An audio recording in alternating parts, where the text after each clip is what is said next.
Click on it. Scheduled for 5:20. Got a dump truck behind a total. 2024 at 8:37. I think I'm a Waiting for club edition. My first roll. Check now. Spot. He looking at me crazy. Do you know me? Do we know me? Do we know me? Are we live? Angela Yee, are we live? Are we live? Store upcoming. It should be. It might go live now though, right? Technically. It should be. Like in a couple seconds type ish. It's like 15 seconds behind. I have post notifications on. It's gonna tell me. I don't know. Do we know me? We are live now. We're live. We're live. We got a notification. I got it now. We are here. Shout out to everybody tuning in. This is the best podcast in Rhode Island. Run that joint back. And maybe the best podcast in the world. Just waiting for the world to keep up with us. Unreleased Rhode Island artist right here, Mo Bangas. Put it on me. Welcome to Junk World, Pause. where your financial Just one of the biggest bubbling underground artists, to be honest, in the industry. And he's actually from Rhode Island. Mo Bangas. Yeah. I'm smoking on this dolly. I never hang with phonies. He got a dump truck behind a tow to put it on. I think I'm a gold plain Jane, my first rolling. We in the spot, he looking at me crazy. Do you know me? That's what I thought. Niggas out prime in time until they meet the sharks. She wanna know why I'm quiet. I don't like to talk. I play the card, always ready when it's up. Posted with the scammers, sipping dirty Phantom. They wanna get like me. I feel like David Banner. I'm sipping that dirty Fanta right here. Sipping that dirty Fanta. Rhode Island artist of the world, Mo Bangas. Little snippet preview coming soon. Put it on me. New song by Mo Bangas, one of the hottest underground artists right now. And let's keep it, traditional. You know what I'm saying? Let's keep more music coming right here. Let's see if y'all recognize this right here. A little special vibe. Skip it class and hide the homework if mom's watching. Sometimes you gotta pop out and show children. Certified on the road, I'm the one that up to school with them. Raise my hand, answer some questions and pass those quizzes. Show up early, get extra credit with no notes missing. Say Drake, I heard you like gum. Give you a noogie if you try to ask for some. To any girl that talk to him and buy his lunch. Just so you know your little sister got the cooties from him. You wear your big brother clothes and those your hand-me-downs. And party at the playground with his bros now. And Baka got some weird pets. Why is he around? Certified alligators. Certified crocodiles. Get them numbers up. Kid Bob's, bro. I'm a steady up. Kids Bob. Why you playing Fortnite? Ain't you tired? Got my test scores, but it's probably A minus. A minus. I'm cutting that shit off. No, keep it going. We ride the bus. We ride the bus. We ride the bus. We ride the bus. We ride the bus. We ride the bus. Better be Capri Sun in my lunchbox. Sweet chicken nuggets and I walk past the sauce. If Johnny has some apples, how much up in his stocking? 1, 2, 3, 4, 5 plus 5. He be eating boogers, he a nasty little guy. If you got the cooties, then you need to stay inside. You cannot hang with us while we on the slide. Recess is over, now we gotta get in line. Skip it class and hide the homework if mom's watching. Sometimes you gotta pop out and show children. Certified on the road, I'm the one that up to school with them. Raise my hand, answer some questions and pass those quizzes. Show up early, get extra credit with no notes missing. Say Drake, I heard you like skunks. Give you a noogie. Why do you know the song? To any girl. Bro, why do you know the song? Yeah, why bro? do you know this song? How do you know it already? I play it for Ocean. I play it for my son all the time. The Kids Bop version. What? Why are you playing? Right, You bro, better play the original. They're gonna call you a Drake hater, bro. They're gonna call you the illest Drake hater for the rest of the month, Bro. And I'm not mad at them, bro. That's hate. Yo, play Kids Bop. I thought Noel made that. I'm trying to corrupt the youth. Yo. Man, but we are in here with the red solo cups, Rhode Island vibe.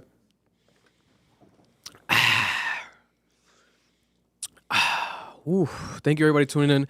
If you're watching live, we appreciate you. If you're listening back, we appreciate you. Same way, we go live every Monday night. CAP, Club Mission Podcast, episode 137. I am Sound, your weekly host. We got the co-host, Noel, right here. Looking as handsome as ever. You know what I'm saying? And we got I like your hat, bro. Rhode Island. Rhode Island on the hat. Shout out to Phases. Rocking Phases today. Got Rhode Island on the hat, Rhode Island on the shirt. And we got another man. He's from the 401, I hear. Marloon. You know, and You know what's crazy though? I don't got none of that. I don't got no Phase shirt. I don't got no. we got Phase something hat. coming. We got something coming for you. That's Don't. crazy. It's gonna be a one I of see one. How it is. It's cool. One of one. I'm from the 401. You know what I'm saying? But niggas hated on quiet, him. But it's I cool. hear it. It's alright. It's whatever. He got some one of ones coming. You know. You I know? don't want it now. It's gonna be friends and family edition. I don't want it now. Listen, we love you all. We appreciate you all. Thank you for tuning in. This is another episode again here live. But for starters, let's talk about Rhode Island, how we typically do. Yes, we're going to get to Diddy being a monster. Diddy's done. Diddy, it's fucking over. Lil Yachty says a lot of interesting things. Then he goes and deletes the interview. But I have exclusive footage and exclusive audio. I'm the only one in the world probably with this Lil Yachty podcast interview talking about Drake and Kendrick. So we're going to get to that today. I was able to get that exclusively. No one knows why. No one knows how. Dope weekend. I went to Phases. Shout out to Phases. Phase. My apologies. Phase. Singular by Willie. She is a dope, amazing designer. Probably, I think Phase and Everest are the two top clothing brands out of Rhode Island, in Rhode Island right now. By a landslide. They've been killing it with the quality. Shout out to Ant. Shout out to Willie. Amazing. I also stopped by Pickle Roll, an amazing noodle spot that YI Eric always told me to try. Ramen spot is traditional and this and that. A lot of hype around it. I'm like, oh, we're gonna try one day, Eric. Every time I go though, always sold out. Never heard of some shit like that. But I get it. It's like you hear that kind of about like in New York or like those like little small spots. But this is one of those spots, and it's over here in Prov near Broad Street, East Side kind of vibe. And it was amazing. I loved it. Shout out to Pickle Roll. I recommend it. Amazing ramen right there. It was worth the hype, Eric. I told him. And this morning, took my son Ocean to the Children's Museum. Shout out to the Providence Children's Museum. Amazing experience. Pretty dope. You know, I was expecting it to kind of be underwhelming. It was actually a dope experience. If you have children out there, take them. If you come to Rhode Island, stop by the Providence Children's Museum. How was your weekend, gentlemen? Starting with either or. Marlon, Noel?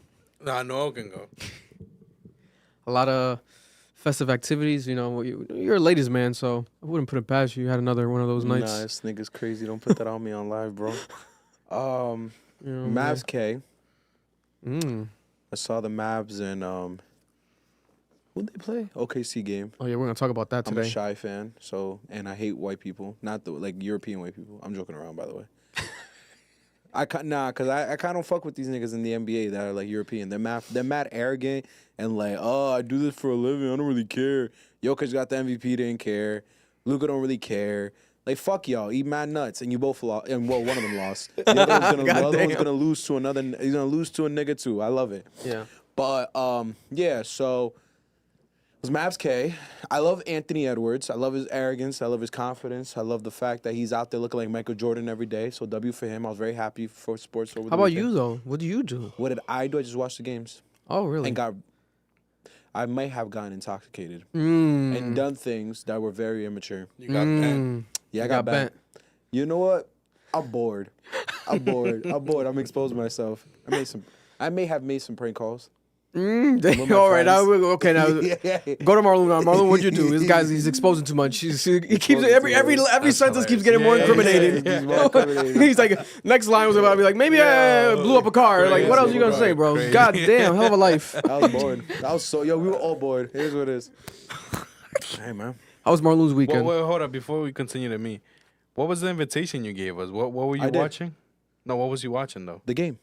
Oh, Oh yeah, we're gonna talk about that later. Yeah, the I said basketball in the games. chat, my yo, we watching the game if niggas want to pull up.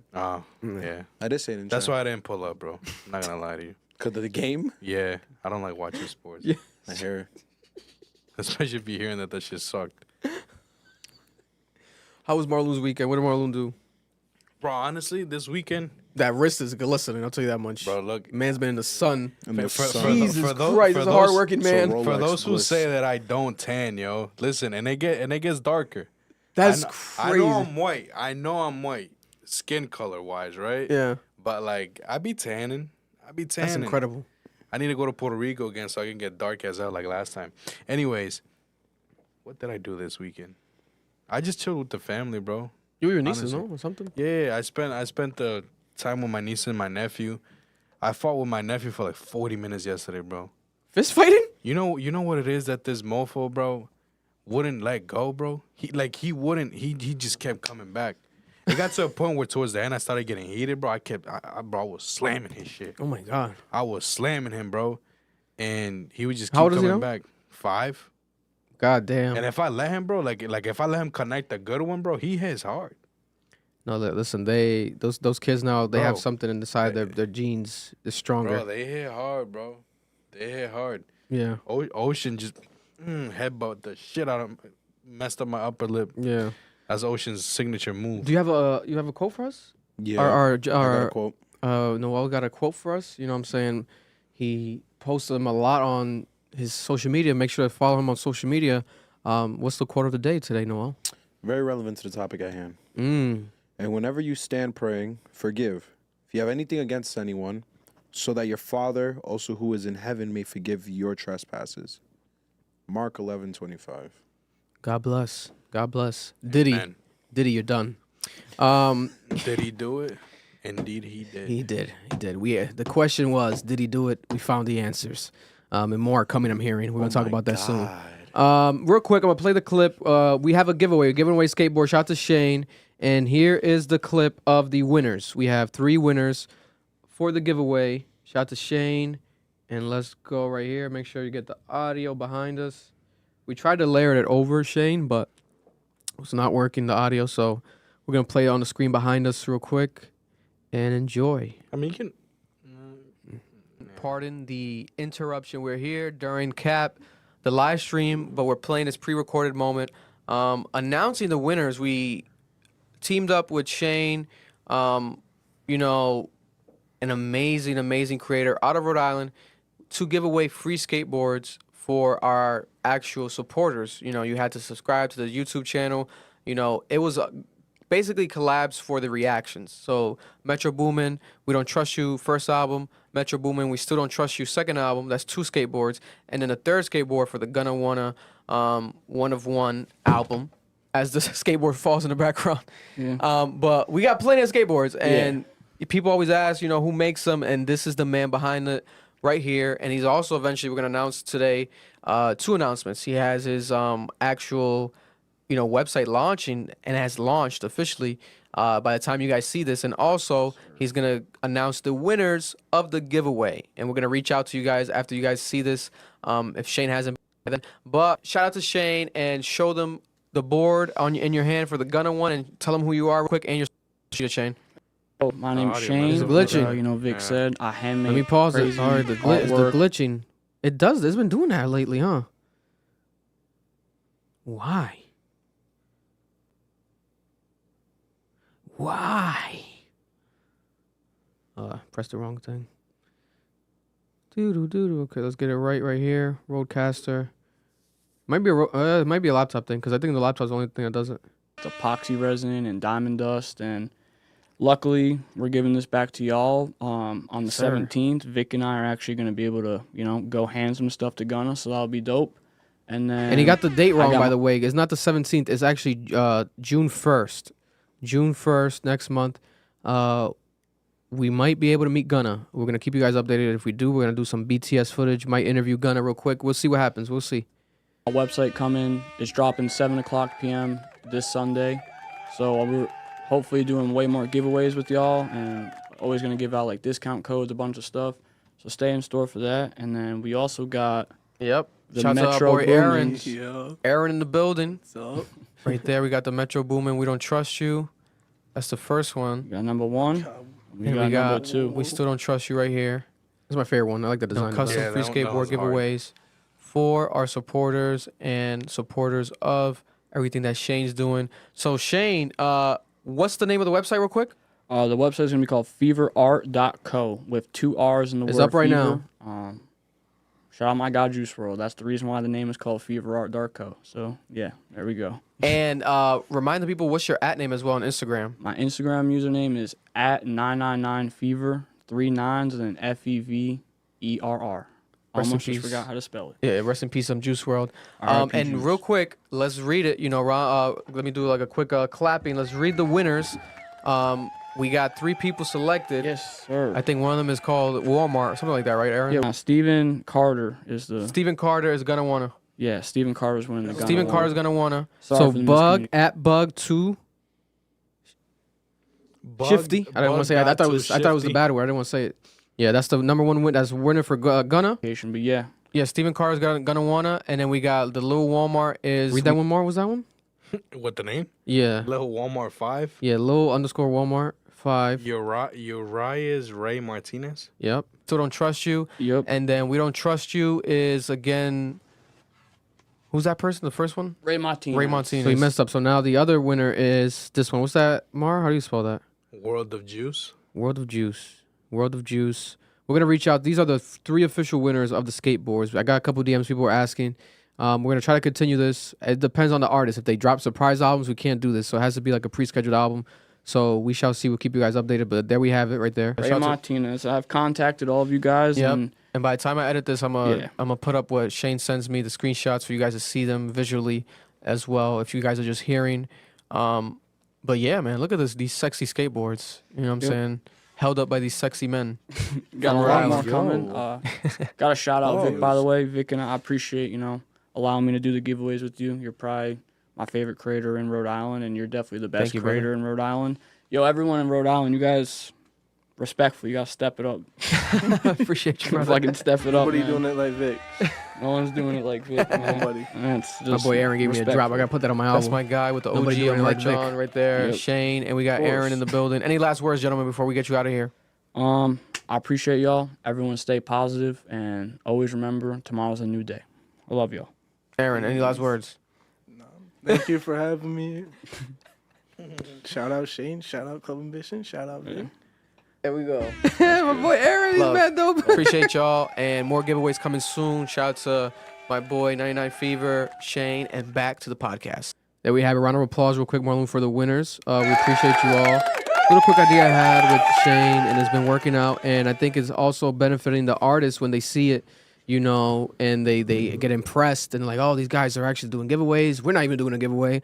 Yeah, maybe you guys should hire us over here. If you work for any of these companies, these record labels, hire us. We're doing better marketing for these artists' albums than you are, and it's a pretty, not too surprising, to be honest. You guys are dinosaurs at these companies, but God bless. Shout out to Shane. We're gonna do more giveaways, and let's start the podcast off with topics. Off the top, Rhode Island news to cover. Rhode Island news to cover. We have this crazy story right here. A father and son duo arrested in Warwick, Rhode Island. That's right. Today on Monday, after police searched their Carnation Drive house. Police say they obtained a search warrant as a part of a drug investigation that also involved the Homeland Security, U.S. Customs, and the Border Patrol. This shit got serious. Jesus Christ. Michael Belvalacqua, hell of a last name, 69 years old, is charged with possession of a controlled substance, possession of firearms after having been convicted of crime of violence, and 2 counts of conspiracy to violate drug law. And Michael DaCosta, I believe that's the son, 35 years old. Wow, damn, that's a lot. I thought it was gonna be like a teenage son, and like, this is crazy. Charged with possession of controlled substance and 2 counts of possession with intent to deliver a controlled substance and conspiracy to violate drug law. Both men are due in court on Tuesday. Being 35 and doing crimes with your 7-year-old dad is insane. That's insane. That's nasty. He got to pay for his dad's housing somehow. Hey, If we got Border Patrol involved, well, one can only assume what that could lead to. yo, trapping at 70 with your 35-year-old son is insane, bro. Yeah. They're like trapping if border control is involved. Someone randomly anonymously DM'd me like, remember we covered that last week, the mail carrier, like the guy who's being arrested for the mail carrier, like is cooked. The guy's cooked. There's like an anonymous page. The shit that we spoke about like a year ago or something, and now they're bringing it up again. Yeah. We spoke about it a year ago, but then we brought it up again last week because the actual charges and in the clip, and it was like, something about you might delete the clip or whatever. I don't know. I didn't respond. God bless him. But He two told things. you to delete it? Yeah, something like that. But it was as if like he was worried for the guy, but like jokingly. I don't know if he was serious. 2 things. No one can force me to delete anything. We speak about public news here. If you want to correct something, feel free to. I've had families reached out. If you're directly reaching out respectfully, I am an independent media company, owner. So I have, I do need to respond to people. So I'll respond if it's a proper thing. But that whole threatening thing and all that weird stuff is not gonna fly. So God bless you all. This is not gonna stop the train going over here at Club Ambition. We're gonna keep reporting on news, and we know what to say and when not to say. So God bless you all. But yeah, something about the guys being cooked. I just came to the conclusion. I connected the dots. Remember, he kept saying like he told the district attorney like he always received packs illegally for years, blah blah. So I'm assuming might be the cartel. You know what I'm saying? Allegedly. I don't want to put that out there, but Chill, bro. Don't even drop you that know, word, bro. I think that's what he meant by that guy's cooked. Like he made it seem like the guy's life's in danger. God bless. Good luck, bro. God bless, man. That got nothing to do with me. Yeah, Don't exactly. Don't mention the C word, bro. Yeah, we have nothing to do with that. Another crazy situation that happened over the weekend. Police are investigating.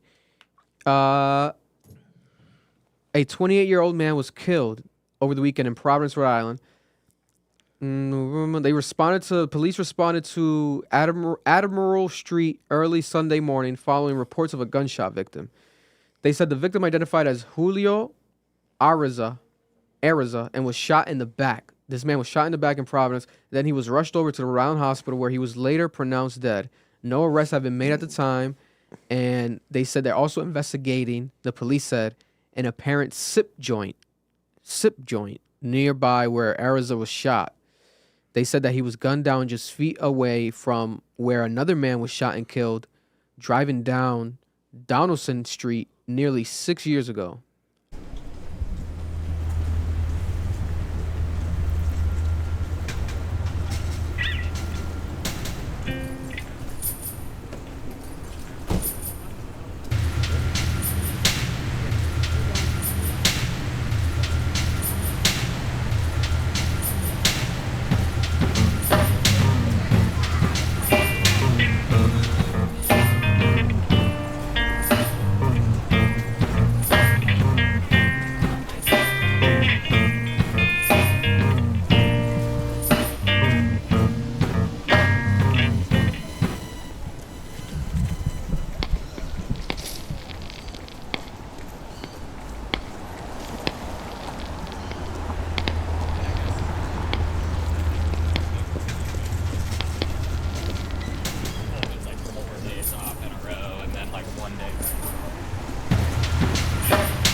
Craziest stories I think would have happened in recent Rhode Island history right here, right? 7 postal workers charged in a Rhode Island mail theft ring.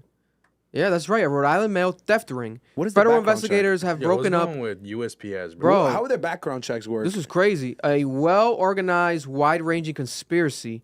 The federal investigators have broken it up here in Rhode Island that these people were stealing valuables from the mail on purpose. The alleged conspiracy involved a supervisor and 6 other workers at the U.S. Postal Service Processing and Distribution Center in Providence. That's the main one, right? The big one? The big one, yeah. Oh, my God. Yeah, the one next to Charles Street. They handle all incoming and outgoing mail for Rhode Island and Southern East Massachusetts. So a lot of New England mail comes through this actual location. U.S. Attorney announced that the arrest happened Wednesday afternoon alongside special agents from the U.S. Postal Service Office Inspector General. Damn, so everyone was involved here looking at this situation. The following people have been charged with theft by mail as theft of mail by a postal employee and conspiracy. Okay, so these are the employees right here. Here's the list. The supervisor, Serville Murray, 44 years old, of Pawtucket.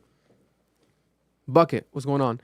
Darren Camacho, 30 years old of Providence. Fernando Camacho. Related? Why do I feel like I know these names? 28 years old I of know Providence. someone with the last name Camacho. I'm waiting for the name, bro. Willie Estrella, 31 of Providence. Ryan Lee, 43 of Cranston. Angela Rivera, 27 of Providence. And Andre Williams, 31 of North Providence. This is the Corliss Street facility, correct? Damn, Yeah. they're all in the 30s, bro. This actual place, this facility handles roughly 3.5 million pieces of mail every day. Every day. Investigators allege that from March of 2023 through February of 2024, those who worked as mail sorters would pull certain envelopes out of the stream, then smuggle them out of the facility with backpacks. The group later would meet up and divide the take. This is like a fucking movie. I ain't gonna lie. For a while, my cards were not coming in the mail. Bro, These niggas might have been stealing my mail. they said, Their credit cards? Yeah, bro. My cards, my debit cards. I might have to kill I someone. mean, they can't. They listen can't to this. Allegedly. Get them working Allegedly. without Allegedly, we're live. Allegedly, I am a man of God. I would never do such a thing. Go ahead. One of the suspects was caught with a backpack stuffed with business envelopes and containing approximately 1.3 million worth of checks. Oh my God.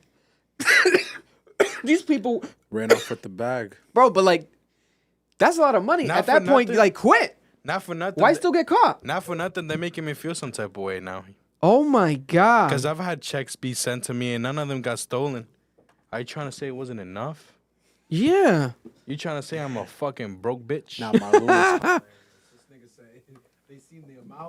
Yeah, bro. They said, yeah, man, he needs this more than me.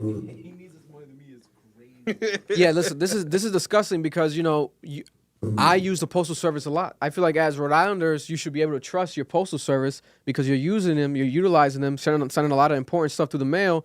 Meanwhile, it's like, but at the same time, you're stupid, in my opinion, to send a check through the mail, like, if you're a company, That's I why get don't it. like that, bro. Companies do that, but there's got to be other ways to do it. Like, we got to be transferring this shit Bro. through direct deposit. Like, the first few weeks you're not in the system yet, so they have to send a check because they have to legally pay you. And I think for some social security Hold up. people, the first Hold up. checks is- Your mic's not working. Nah, check your wire. I think you pulled it off right now. It's working now. Yeah, you pulled it I off right did now. pull it off. I'm a coon. Okay, go ahead. But like I was saying, unemployment and like Social Security and stuff. I think the first few weeks is through check sometimes. Like if you don't have direct deposits, like Yeah. old people. That's why I feel bad. It's probably old people's Social Security That's fucking fucked and up. their disabilities. Yeah.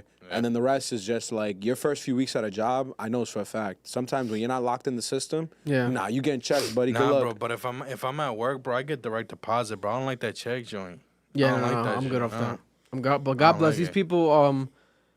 These people are very bad humans, I guess. You know, or maybe they were desperate. Desperate times call for desperate measures. Let's jump You know, the economy Let's jump is in the drain, right? Everything's expensive, and we can't even trust our own postal workers. They're stealing our mail. Like this is really like a, what's it called? What's that word that they try to not say that we're actually kind of in? A recession. A recession. If that's not a sign of a recession, I don't know what the fuck is, Oh, right? it's coming. Last Rhode Island story here to talk about right here. The mayor of Providence, Rhode Island, Brett Smiley, has been going viral recently because he's been in the streets cleaning up graffiti with power. What's it called? Power. Power wash? What's the power wash machines and joining the actual city workers can't get that and shit up cleaning with the power graffiti wash, off the bro. walls, right? But at the same time, we have a situation where counselors are asking for $20 million. You know, meanwhile he's doing that. Is it councilman? It's the Counselors? community. The community of Providence in general, and the counselors, everyone's coming up together. They're complaining, you know, he's doing graffiti, God bless him. But meanwhile, they're asking for $20 million for the budget because there's been a budget situation happening, and they want $20 million. What specifically for, Noel? Break it down real quick. So currently in the city of Providence, there's a defunding situation going on. So because of COVID relief funds running out, people are being laid off, fired. On top of that, the schools in Providence are just not funded properly. They're closing down, I think, 6 schools at the end of this year. And they're also planning to lease a school to a charter school for $1. And everyone's pretty upset because they're like, the current budget that we're about to pass only has a $3 million increase for public schooling. They're saying we need more than $3 million. We need $20 million. So they're asking the community to reach out and give the $20 million. Do you want me to give the number? Yeah, give the number. So if you are in Providence or you care about public education, or you're just a good person, and you think children should learn and not be, degenerate, ignorant monkeys. That's what happens when you don't learn. You become a degenerate, ignorant monkey. Bro, I'm telling you, bro, like you just become a degenerate, bro. Like people hate learning. I'm like, no, you need to learn. It's fundamental.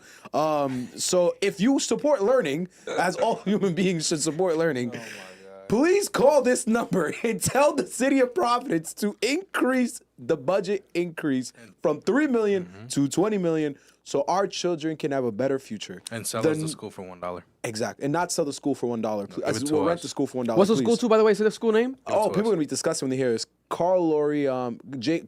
Laurie Elementary School. So if you went there, it's near Broadway. They're trying to shut that school down and lease the building for $1. Yeah. That is ridiculous. What's the number? The number is 401-521-7477. And if you don't live in Providence, just lie and say you do and be like, I'm not going to vote for you. Yeah. Yeah.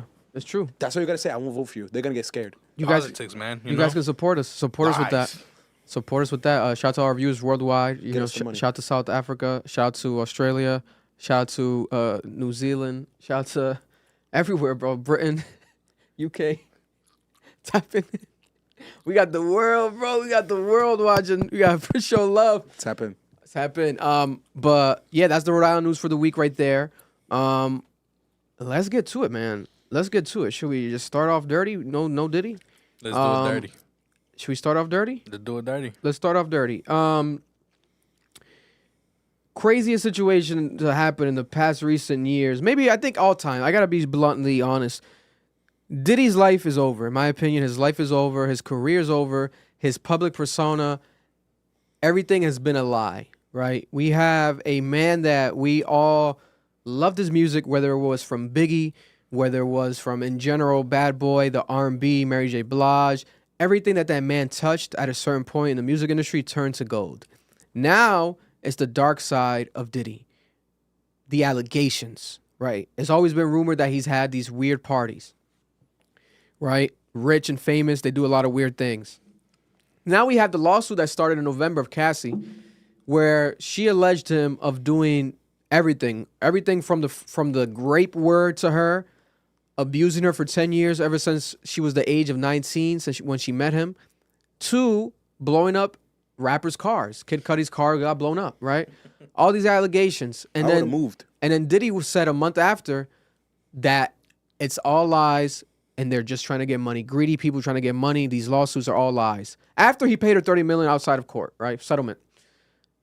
Fast forward, a week ago he posted after his son embarrassed him as being one of the dumbest rappers in the history of hip hop, King Combs now with our viral clip, dropping a song defending his dad. His dad 2 days after said in a caption on Instagram, I don't know if he deleted it yet, he should if he hasn't yet, time tells the truth. And time did the truth. 48 hours after that post, we have CNN exclusive footage of Diddy abusing Cassie in 2016 at the Intercontinental Hotel in LA. I think it was in March of 2016, 8 years ago. Official footage literally saying what she said inside of the lawsuit. And she also stated in the lawsuit that Diddy paid $50,000 to someone in that hotel to not release the footage. And I further investigated and found out that hotel's management team allegedly is not the management team from that time. They swapped management teams. I don't know if it was because of that, but there's new management. In my opinion, shut the whole fucking hotel down. That whole place, that whole building needs to be destroyed. Destroy that building, because what else are they fucking hiding? Not just Diddy, that hotel. You know what I'm saying? And $50,000, obviously, for a hotel is crazy. It's not a lot. To me, to any one of us, a regular civilian, it's a lot. That's life-changing money for me, bro. I'll be like, oh my God, we would be up. But for Diddy, a billionaire, to hide something that can ruin his life, you would think he would pay more than $50 million. I think it's $50,000. He didn't pay the owners. He paid the workers. On the side. Yeah. I promise you, whoever owns that building had no idea what was going on. Now let me ask you this. You're a worker, right? Yeah. Nigga off you $50K. I go down to the main place. The security room, let's say. Right, let's say. Like on Providence Place, you know how they had that room with the cameras and stuff? I go down there, bro, with still a towel on. And I tell you, listen, I want because it would have to be right after. I want you would assume. I want you to replay back the security thing Playboy on this floor. on the shoulder, grab his shoulder, Playboy. And he's like, I need you to quote unquote delete that or Give it to him. download it and thing, and here you go. What are you gonna do? I mean, it's 50 grand. Yeah. Was it one guy? Was it multiple people? It probably was just one guy. I think the average person Are would you take the gonna money. be okay with that, bro? Oh, me personally? Yeah. Hell no. Fuck that 50 grand. I'm taking the 50 grand and I'm dropping that shit. I'm dropping the video. I'm still taking the 50 grand, but I'm dropping the video. What I'm if he asks leaking you for it. the clip right there, only copy? Huh? He's like, give me the only copy. I'd be like, bro, this shit takes time. This nigga about Lude's so stupid. Listen. If you're gonna take money, I would say give me $1 million. It has to be enough to the point that my life. grand in If I go to 2016. jail, I can bail myself out. I can get a lawyer to. Let's see. You know what I'm saying? What's 50 grand now? Yeah, because they did say 50 in grand. for- They said that on Twitter, like 50 grand in 2016 is life changing money. That's life changing money. Now what the fuck are you talking about? But they were trying to say it's more. It was Inflation. more. What was it, 80,000? It's probably 100K. Nah, bro. Inflation's bad. It's been 6%. Inflation's not that much, no. It's almost been double digits, bro, for last If it's year. 100K, does it say? I can figure it out. It's not that much. How much is There's it? more. Like 65K Hold on. Okay. in today's money. Yeah. 50,000. So a lot. So more. 15,000 more. So, and yeah, so the whole thing is like, I would say it would have to be a good amount of money. But on top of that, I have so much morality. If someone offers me the 50 grand right now, bro, hell no. Hell no. I'll be like, bro, don't involve me in If none of I that see shit. someone there's getting, 65 if I grand. see someone getting tossed and kicked like that, bro, yeah, I don't think so. And on top of that, bro, you think that TMZ or these people wouldn't pay the guy Millions. more than 50 grand for the tape? Millions. They'll blow the bank for him. But then this is the thing, right? Someone did pay something for CNN to get it. I don't No, think I so. think what happened was feds gave the it. feds in the raid, they found the tape when they raided Yeah. Diddy's house. He was dumb enough not to get rid of it. And then King Combs' dumbass said, they missed the house next door. I think the feds got heated with his son trying to brag, be weird. The house next door. Let's release this to someone. Plot twist. CNN. Plot twist. Diddy owned that house too. Yeah, let's release it to someone. You know what I'm saying? They leak it to CNN. Something must have that, like of that nature must have happened. I think that's what it is from the raid. And on top of that, now, what's your guys' reaction to the footage? We haven't gotten your reactions to the footage. The footage, in my opinion, is some of the craziest shit I've seen because of the fact that he's running down the actual hallway, basically naked with a towel. She's escaping. They had an argument or whatever inside. Allegedly, they're saying that he was waking up. Upon waking up, didn't find her and then ran after her. That's why she wasn't running. She was just walking away, but she still was escaping, going to the elevator. Once he sees her there, right, he ran the hallways, took a look left, yanked her, bro, like his life demanded on it, like yanked her, like her soul from her body to the ground. Once she's already on the ground, this is Cassie, small Cassie, your big Diddy, thick man. She's already like in this fetal position. how He old was kicks she? her. She must have been. We would have to look that up. Let me see. Look up her age now. We just subtract. That lets you know I've been away from school for a while. Subtract 8 Hey, years. what did he just say right now to you? Subtract 8 years. Bro, kicking her defenseless fetal position, facing away, right? You kicking her back in twice. No, he's beating the shit out of her. Beating it like. Beating the literal shit She's, out of her. she's 37 now. So that was when she was 29 years old. Wow. So that was around the time that the relationship eventually, I think, ended. Yeah, they Right? ended around like 2017. And then beating her up on the floor, kicking her back in as if she owed you money or something. Like that's something that you do to like someone that who would you even do that to? Like someone that spit on your mom. Like who would you kick their back in on the floor like And- so helpless? And then he throws vases at her. Bro. And then there was a part Keeps where she's yanking under her. the covers and he's trying to like beat on her. So that's And different. That's different. That's a different That's moment? a different clip, different moment that resurfaced and went viral. But people are saying that he was maybe mocking her. She was actually maybe asking for help because it looked like it was being playful. But people were like, this looks like just like another hotel room incident. Also, he's so rich that he rent out the whole hotel floor, the whole floor of the hotel. He might have That might have been a sweet floor. a whole suite because they do that a lot. Diddy, Drake, a lot of these millionaires. I've always heard stories. They rent out the whole floors. That's how they roll. They're ballers. God bless. That's God bless. But yeah, and then eventually, like Noel said, she's in a corner. Diddy pushes her kind of like into a corner, and then he sits down at the table, takes like a little break. The table has a glass vase. He grabs the vase and throws it at her. What if she were to die? Like, what if you were to like get her concussed, hit her, you kicking her back and hit her spine, right? The craziest part about this, after all that, 2 days after that, they were at a red carpet, and now they zoomed in and saw photos at the red carpet, and you can see bruises on Cassie. covered in makeup that no one noticed until now. Mind control, sick. You know, like this is like something. This is a girl that still is walking around with trauma. Right now, she has to relive all this trauma because the whole world is seeing this footage. Is going to see this footage forever. All right. Now we have Diddy apologizing. You know, apologizing not to Cassie, to us, to the people. Oh, it was dark times.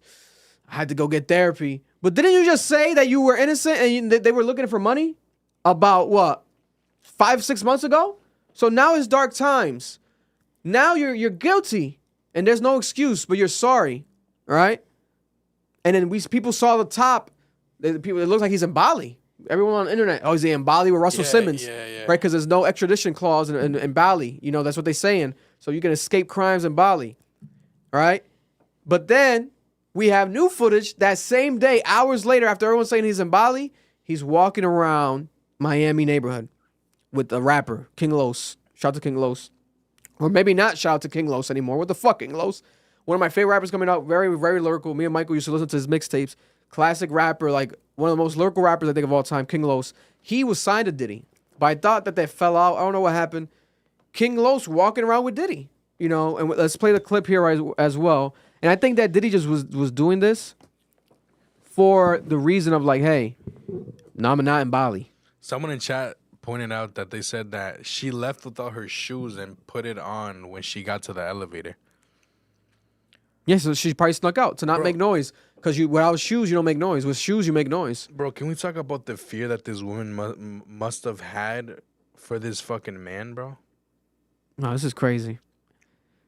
So here we have the footage of Diddy. He was wearing a chef hat, bro. Someone else. I thought it was like maybe one of the Marley brothers or something, or Marley family. But I don't know. He looks familiar. He might be famous as well. Off the top of my head, I have no idea. Bro, look at King Los, though. Guys, this is a legit lyrical rapper. I feel like Joe Budden's going to roast him when he sees this footage. He looks like his stomach's about to come out of his fucking ass, he looks bro. like his world is like, oh my God, there's cameras here. They caught me with him. Is his knee that ashy? Bro, look at, bro, his knees. I've never seen ashier knees in my life. This is crazy. Diddy's hands is up to the camera. Then we got ashy knees, King Los walking by. Isn't he usually waving and smiling at them? Look, because this guy's walking backwards, right? And then King Los is like, where am I going? Where should we go? Where should I hide? Where should I hide? He's like, Are you doing all right, man? He's so Everyone's scared. worried bro, about he's you. terrified, bro. Are you okay? Are you all right, man? Did he hasn't said a sentence Bro, in years? His face looks like scary, bro. I'm cooked. scared of this man now. Appreciate it, man. I hope you're good, man. Have a good Sunday. All right, cheers. Diddy, we're just trying to figure out what's going on. That's all. People just want to know if you feel sorry, if things are gonna, you know, what's going on with that. I'm sorry to bug He's you. like, nigga, shut the fuck up. All Take right. this L, boy. He said love. Have a good day. All right, you too. I think that's his house maybe right there. You think people will forgive you, Diddy? Yo, paparazzi is so fucking annoying. Hilarious. You think people will forgive you, Diddy? No! No! No! Because more footage is coming. And this man is trying to do the worst. I've never seen. This is the worst PR job I've seen in my life. Right? Because he goes online, apologizes, not to Cassie, doesn't mention Cassie's name, says it was dark times, basically admits to, you lied. I'm not sure if he deleted those posts. He needs to go delete those old posts. You were lying. Someone said that he hasn't deleted anything. He hasn't deleted nothing? Yeah, he's lying. He's lying. And then we have him, we thought he's in Bali. He's like, nah, let me walk around the neighborhood. That way they know I'm not in Bali. I'm actually in Miami. What's that place called? The island? Star Island. Mm-hmm. He's walking around Star Island. I think he's walking around the whole island, bro. This street is the street that goes around the whole island. This nigga's stressed out. This Nigga, nigga's he's stressed cooked. out, bro. That's like a couple miles. I think maybe 2 miles or maybe 1 point something mile. He's walking the whole island. I'm still trying to figure out what this man looked like. He got a chef hat on. That's that no, Marlon. That's I know. I think that's the Rastafari like hats, no, to hold up the dreads and stuff. It is. It looks like a chef. I never seen a white one really though, so it does look like a chef hat. You would have thought it was Chef G. But what do you guys think about Mr. Love? You know, this is the same man that changed his name legally to Brother Love. Now this man doing the opposite of love on camera that we've seen. You know what I'm saying? Because I think there's more footage coming. I think this week we're gonna get more. Oh, footage. he makes love, bro, at them freak offs. Goddamn crazy, bro. What's your reaction to this, Noel? I'm listening. Like, I just caught what he just said. Make love at these freak offs is crazy. No, the Chef G joke was good too. He's Yeah, on a roll. That was great. That was great. I'm trying not to laugh talking about this subject. As someone that grew up around domestic violence, I'll tell you this first off. You niggas is full of fucking shit on the internet. You don't give a fuck. You truly don't give a fuck. Like, I'll be the first one to tell you don't give a fuck. I've watched women get the shit beat out of them. I've watched women beat the shit out, get beat the shit out of men. And the way we react as a community, especially people of color, what can you do? It's not my problem. That's their issues. They'll resolve it. But people never actually like go out of their way to help the victim. They don't go out of their way to check the man or the woman. They just let it happen. So when I see the Diddy stuff, I'm just like, yo, you don't act like this in real life. You don't actually check your own friends, your own family. You just look and turn your back and let them get abused. So I really don't give a fuck what you have to say. You're just talking out your ass for the internet. And it's disgusting because it's disgusting what he did. It was horrible. When it comes to this nasty ass nigga, I forgive him personally. As a community, I can't forgive him as the victim because I'm not the victim. I can't forgive him on the victim's behalf either. The reason why I do is because I have no reason to ever feel like I can't forgive anybody. God forgive me for the shit I've done. He's going to forgive you for the things you've done. I'm not greater than God, so I have to forgive you. It sucks. It's really annoying. It takes a lot of pride to not do it. It takes a lot of putting your emotion aside. But as a community, I have to forgive him. Now, forgiveness doesn't mean you don't get justice. Oh, no. You go cook that nigga. That nigga's getting cooked. But when you cook a nigga, it has to be with good intentions. It has to be not revenge and malice, but it has to be true justice. And if he's really doing all the things they're saying he did, and they're saying he's this horrible human being, and we have all this evidence, then there has to be consequences, and I'm fully on board with that, and I hope he changes. Do I think he changed? Hell no. Hell no, I don't think he's changed at all. He's like, what, 46 now? 46, yeah. I honestly have a very nasty theory. There's three things going on here. First one, he's not listening to his lawyers, and he's very dumb. That's why he's talking. Because why the fuck would you talk? Like, why the fuck are you... Why is your mouth open, bro? Like, shut up, go away, disappear like everyone else. Be smart. The guy who defrauded everyone, the Sam dude, who did the whole crypto scam. Yeah. That dude didn't say shit. Same Bankman Freeman. Yeah, he was quiet as hell for a while because he knew he was fucked. Like, that's very common in legality situations. They tell you to shut the hell up. So he's not listening to his lawyers. Second option is this. He knows the feds ain't got shit. That's why he's talking. His job here isn't to make the situation go away. It's more like, yo, let me clean up my public image because I don't want to disappear from everything. I want to still be Mr. Love. I still want to be Diddy. But I don't know how to handle my reality coming to light. The reason why I think the feds don't got shit is because why is he not in jail? Why is he not in handcuffs? Why is he not in a jail cell? What the fuck are the feds waiting for? I have a theory. The feds ain't got shit. He ain't going to jail. And the reason that they leaked the tape is because they knew they didn't have shit and they wanted to destroy his public image because that's the most they could do to him. There's a third theory I got. They do have a case. They're waiting to get everything situated and they just destroyed his public image. I don't care who you are in America right now. The way I feel when it comes to, having forgiveness and being logical when it comes to how we should deal with Diddy, it's not how a lot of people feel. A lot of people think that nigga need to go to jail. Throw that nigga under the bus, run his ass over. Bro, you bring that nigga to a court of law today? Like today, right now, he's cooked. A lot of people don't understand. In a court of law, you have two jobs. To prove the person, depending on what side you are. If you're on Diddy's side, your job is to prove this person not only did not do it, but was never capable of doing this. It's a game of public opinion. It's a component of it. So if I can prove that I was never capable of doing this and I'm this upstanding citizen, then it is less viable that the evidence that has been presented against me is actually true. That nigga has already lost that battle. Nigga, every juror is going to be in there like, he did it! You know that Boondocks episode? I got the noose right here! Hang that nigga! Like, that is what they're going to do to him, bro. He's cooked, bro. It's over. There's no coming back. Any jury in America will convict this nigga. It don't matter what evidence is in front of them. Because Diddy is now forever going to be the nigga who dog beat the shit out of Cassie. It don't matter what he do. It don't matter who he apologized to. It don't matter what money he gives. That image is never going to leave people's minds.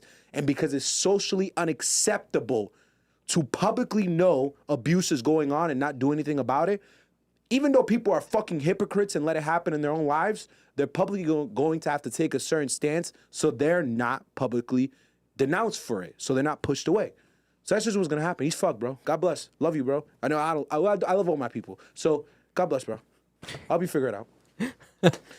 Yeah, listen, the reason I really don't feel any sense of forgiveness from my end at all is because I really think that this is going to lead to more and more. Once a liar, always a liar, especially in a serious situation like this. First of all, he didn't have to say shit. He didn't have to even make an Instagram post, right, in the beginning. So to make an Instagram post and say that that people are lying on your name for money back in December, it's like, okay, are you trying to stand on business? You must be confident. And now we get this footage. I think more is to come. And I think it's worse than we really realize. Now, the only thing that makes me question that ideology, though, is the fact of how this was released, right? Like, Weird as hell. Like, is the release of this footage needs to be questioned more than people are doing it. Because we've never seen nothing like this. This is really random and weird. And then he just shows up like nothing happened. Yeah, and then Cassie doesn't want to speak about it. They reached out. Her lawyers did, though, and her lawyers basically didn't acknowledge the fact that they did it. They didn't have nothing to do with it, but they said that they were happy that it came out because they already were aware of this. They were aware of these allegations because this is literally the incident that she described in the goddamn lawsuit. So in that pattern, if we're going by that logic, which I am, I think we're going to get more and more things to be revealed. We might get a Kid Cudi interview soon. We might get a Kid Cudi explaining that situation, his car being blown up. I think this is going to be something that is really going to be insane. I think it's going to be insane. I think he's really done. I think he's done. And it's something for me where it's like, I used to idolize this man as far as like a business mogul and a music mind, right? Like everything he touched, and it was like, it's so inspiring. How can he just... Diddy does no wrong. Oh my God, he parties a lot. I'm like, this guy lives a great life. We don't know these people. We don't know these celebrities. These are all strangers. And look what the fuck he's been doing. I think it's gonna get bad. And a lot of people have been quiet, I think, for the reason that they knew that this shit was gonna head towards this direction. You think that no one knew that he was hitting Cassie? I fully believe they all knew. I think Jay-Z knew. I think maybe Kanye his friends in his inner circle might have known or have seen it in front of them. Like, you can't hide abuse. Him talking to her a certain way. Yeah, you can't hide abuse. You know what I'm saying? That was my point. Like, I don't want to hear the art. I don't want to hear people around him talking. I don't care anymore. Because you're going to tell me you didn't know? Bullshit, you knew. You just didn't care. And that rumor, what did J. Cole said his last fight was Diddy. My last scrap was with Puff. Because remember, he fought Diddy because Diddy didn't like that. Kendrick said he's the king of New York on the Control verse. And they were in a club. And J. Cole defended Kendrick and supposedly got into a fight with Diddy. So... yeah, man, I don't know. Everyone really felt like this man was a titan in culture, like the boogeyman in a good way, like a superhero. He was really a villain. He really lived long enough to see himself become the villain. How Jay-Z says, how Batman says, literally. It's crazy. And ironically, he dressed up as Batman, remember, for Halloween. It was after they told him they sent a cease and desist for the Joker. For the Joker. The Joker, yeah. Because he couldn't play the Joker. Remember, everyone was like, he's playing the Joker too good. It's because this man's really a monster. What's your thoughts on this, Marlon? I know you're women's social... No. You're insane. Women's studies major. Women's studies major. I mean... as an expert. No bullshit. He studied shit like this in the class. Honestly, my opinion, bro, I mean, you guys pretty much hit everything on the head. Like, like... what they say? Hit the nail on the head? Yeah, hit the nail on the head. I myself do believe he belongs in jail, 100%. He needs to... Agreed. He needs to definitely pay for everything that he's done. And I do hope that now that has come out, people have the balls, for lack of better terms, to come out and just waterfall everything, bro. Yeah. You know what I'm saying? Oh, this happened. Oh, this happened. This straight cook his ass. You know what I'm saying? There's no need for you guys to protect your relationship. Protect relationship. Like, you know what I'm saying? Bro, just completely drown him in fucking bullshit that he's done. You know what I'm saying? I agree. Send him to jail, bro. I think Send more him is to going to jail. come. People in the comments talking about if they're like, oh, he might have killed his ex-wife, this and that. Kim Porter. That's a real theory. Listen, man. There's a real theory with the Kim Porter. There's a lot of shit going It was a very on, bro. mysterious death. He needs to rot in jail, in my opinion, 100%. Bro, we gotta be honest. The idea of him being allegedly tied to freak off illegal crazy parties, right? Allegations for years, right? Allegations to literally trying to one that I never agreed with, but people always went that route and got dark with it. They said that he killed or had Biggie killed for money, right? Yeah, I Some remember that bullshit one like too. that. People will always say that in the past. I don't believe that, right? Where I will be more likely to believe and always have felt a weird sense of was the Tupac death, right? We have the man allegedly now in jail for Tupac's murder, Keefe D, saying that it was Diddy. Said that Diddy was the one that set him up, owes him money, never paid him, right? But set him up to, go do this job for me, go kill Tupac, go set him up, allegedly. 3 crazy things already. Then we got the Cassie lawsuit, which implicated him with a bunch of other stuff, because we got to add the blowing up cars situation with Kid Cudi. Then we get the little Rhode case that we talked about in here, which I think was a lot of bullshit in there because he was owed money. But then now with the Cassie videotape, maybe little Rhode might have been right about a lot of stuff. He's very detailed and very specific. So no one can be alleged of so many heinous type of crimes, and then now you get caught red-handed with one of them after you paid a settlement out of court. And think about it. As a brand, would you want to associate yourself with Diddy? Hell No. I think right now he's Even though that shit was settled and they can't use it against him. yeah, like Hell all his no. money, like if he doesn't have any private investments, and I'm pretty sure he does, private investments in stocks, etc., angel investors, that's going to be his whole life. He's no longer going to be tied to Ciroc. He's no longer going to be tied to his clothing brand. No company is going to want to work with him and never will and never should. He's done as far as like a brand goes as a person. Bro. That's forever. He's just having shadow investments now. He's gonna be in the background. Yeah. Or he's gonna have people do it for him. I find it crazy. He's been telling us this whole time, bro. He's a bad boy. He's been telling us this whole time. He's always told he's a bad boy. Bad boy records. We never listen. My thing is Take this, that. bro. Take that. I hate this. Meant something how completely different. This whole narrative online that like, oh, Cat Williams said the truth is gonna be revealed this year, this and that. Yo, you fucking jackasses. The truth could have been revealed years ago if you just spoke the fuck up. Yeah. You gonna tell me no one knew? Someone had to know something. There has to be mad niggas that knew, bro. It's too much shit. There's freak parties. There's rape. There's abuse. Grape. Grape. There's a bunch of this murder. All these accusations. You're telling me nobody knew? You fucking spineless cowards sat there and shut the hell up and watched this nigga terrorize an entire group of people for all these years, and you said nothing about it. You are just as responsible as he is, and I hope they send your ass to jail too. Yeah. Because you deserve it. Because if I'm watching a woman get the shit beat out of her, and I'm supposedly your friend, nigga. Yeah. What is wrong with you? Speak up. You know the niggas having freak parties. They're jacking. He might have sexually assaulted Justin Bieber as a kid. They're really jacking that at this point. Yeah. Because the way Justin Bieber acts when he sees him, and they've shown multiple videos, Justin looks like an abuse victim. Yeah. Like he's terrified of him. So if that actually did happen, and people knew about it, and no one said anything, I hope you all go to jail. I really do. Like, you deserve punishment for your behavior. I forgive you as a person, but you deserve to be punished. Yeah. And J-Lo.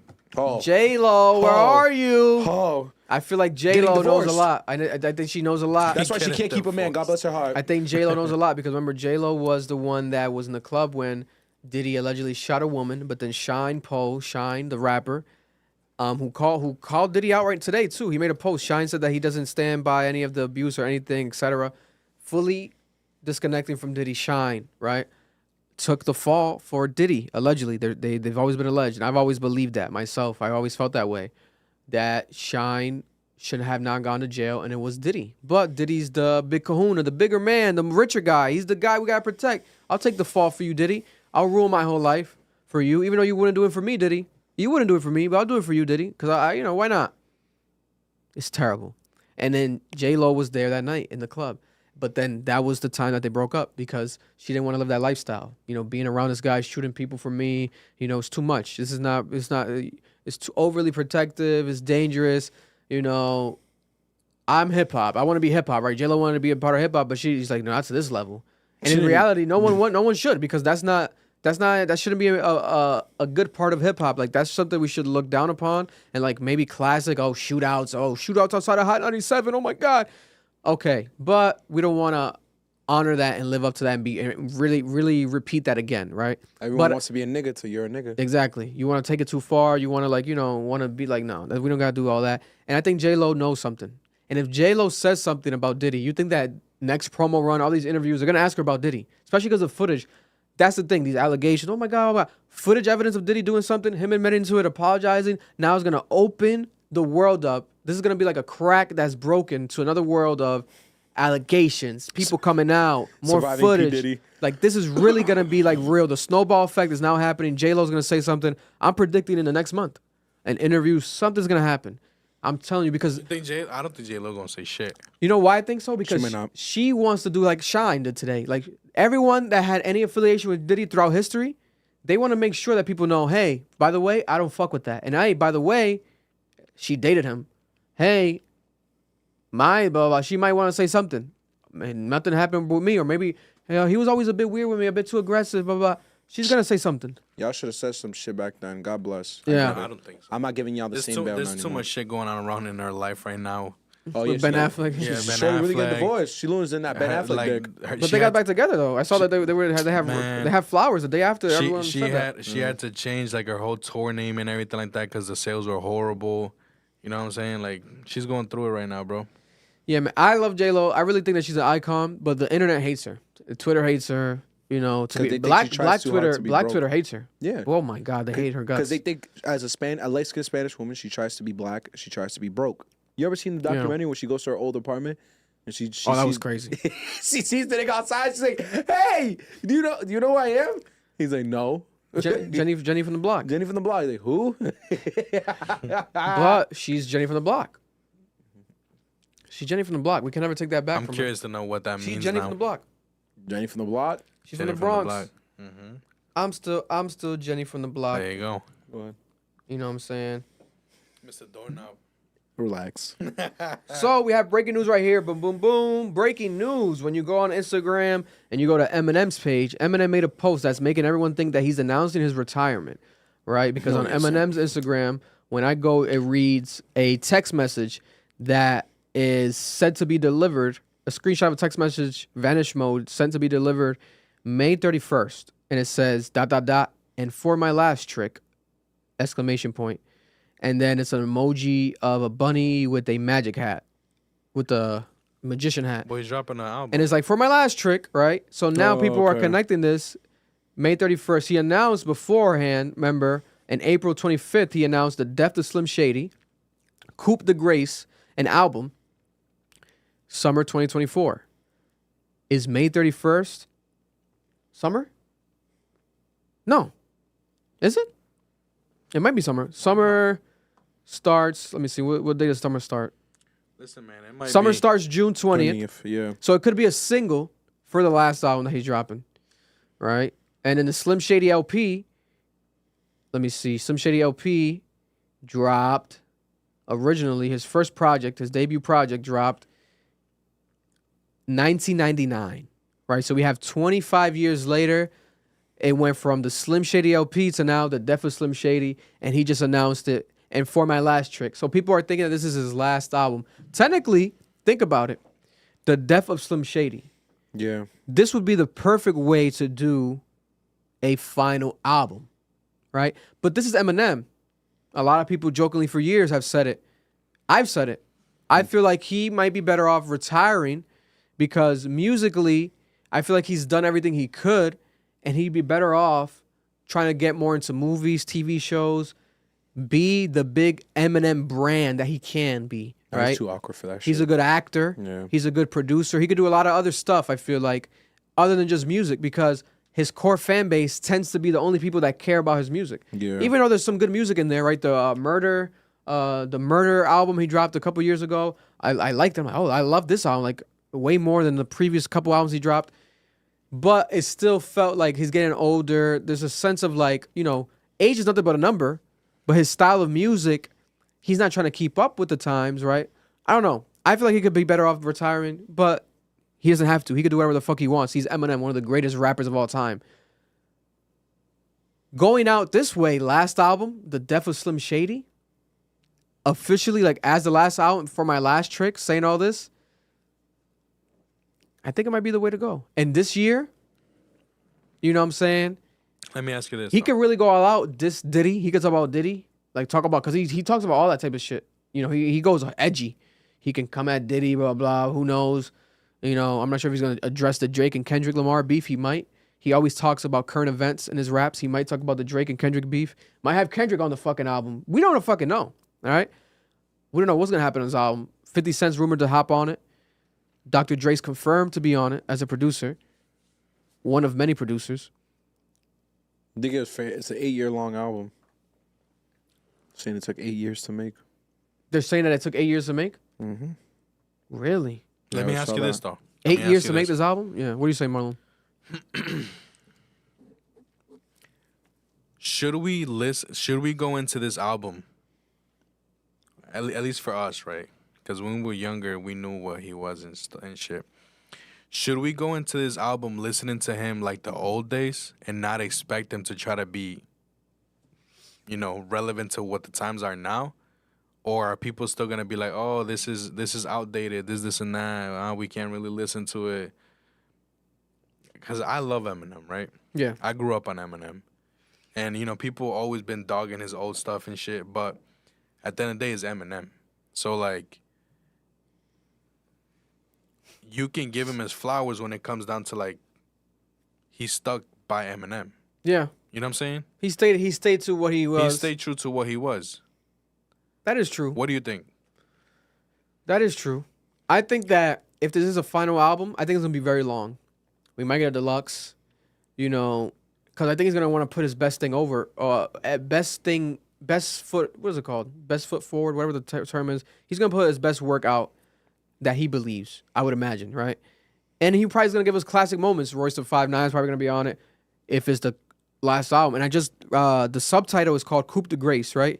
That's French, but it really means defined right here that says, in English it means stroke of grace or blow of mercy, like the final blow of mercy, the act of putting a person to death.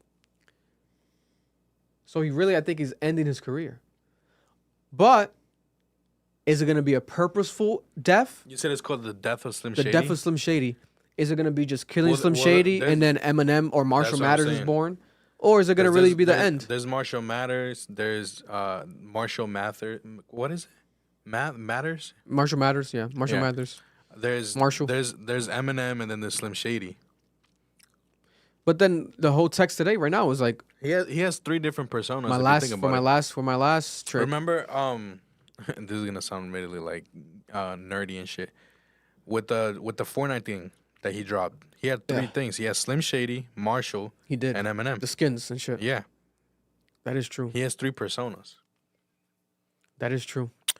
And it could be a triple album. Yeah, it could be a triple album. You never know. What are you saying, Noah? I agree. There's a super Someone chat. saying, what's super chat saying? Shout out to super chat. Shout out to super chat, $2. My boy John. He said, "Bro, nobody wants to listen to M. Just retire." I agree. I think that's where it is right now. I think he needs to retire. I think Eminem is not stupid. I think there's this narrative that Eminem lives in a bubble. I think Eminem is fully aware because my boy John said he writes Nickelodeon raps. It's like Donald Trump sped up. There's been jokes about Eminem's rapping style. He said Nickelback. He's like, there's always been criticism about Eminem, especially more recently. I think M has heard all of it. Oh yeah. I think M is done making music. I think M realizes. I think his pride finally like got out of the way, and he said, "Yeah, there's no place for me in rap anymore." Yeah. Which is okay to say. I don't want to hear Dr. Dre album anymore. I don't want to hear Ice Cube album. I don't want to hear Snoop album. Like, I'm good, bro. It's over. Like, just move on. Yeah. Same way I don't want to hear Vultures too. I don't care anymore. Damn, like, that's a stretch. I might want to hear it. I don't. I might want to hear it. I'm I don't good. know, man. At this point, I'm good. Sounds like you've let go of your childhood. I haven't. I'm trying to move on. This is y'all problem. Let the next generation Sounds like you show really up. want to listen to this recycled bullshit we're getting now. Nah, you know what I want to hear? I want to hear Eminem give a fuck about Slaughterhouse, so I could have got a good ass fucking Slaughterhouse album. Instead, Eminem did some bullshit, and I don't have a Slaughterhouse album. Yeah, you know. I just thank him for Griselda. I thank him for that at least. I wouldn't mind another Bad Meets Evil album. That was a good ass album. Bad Meets Evil. Him and Royce the 5'9" as a rap duo. Yeah. I wouldn't mind one of those. That was pretty good. It's just What is I'm gonna talk about?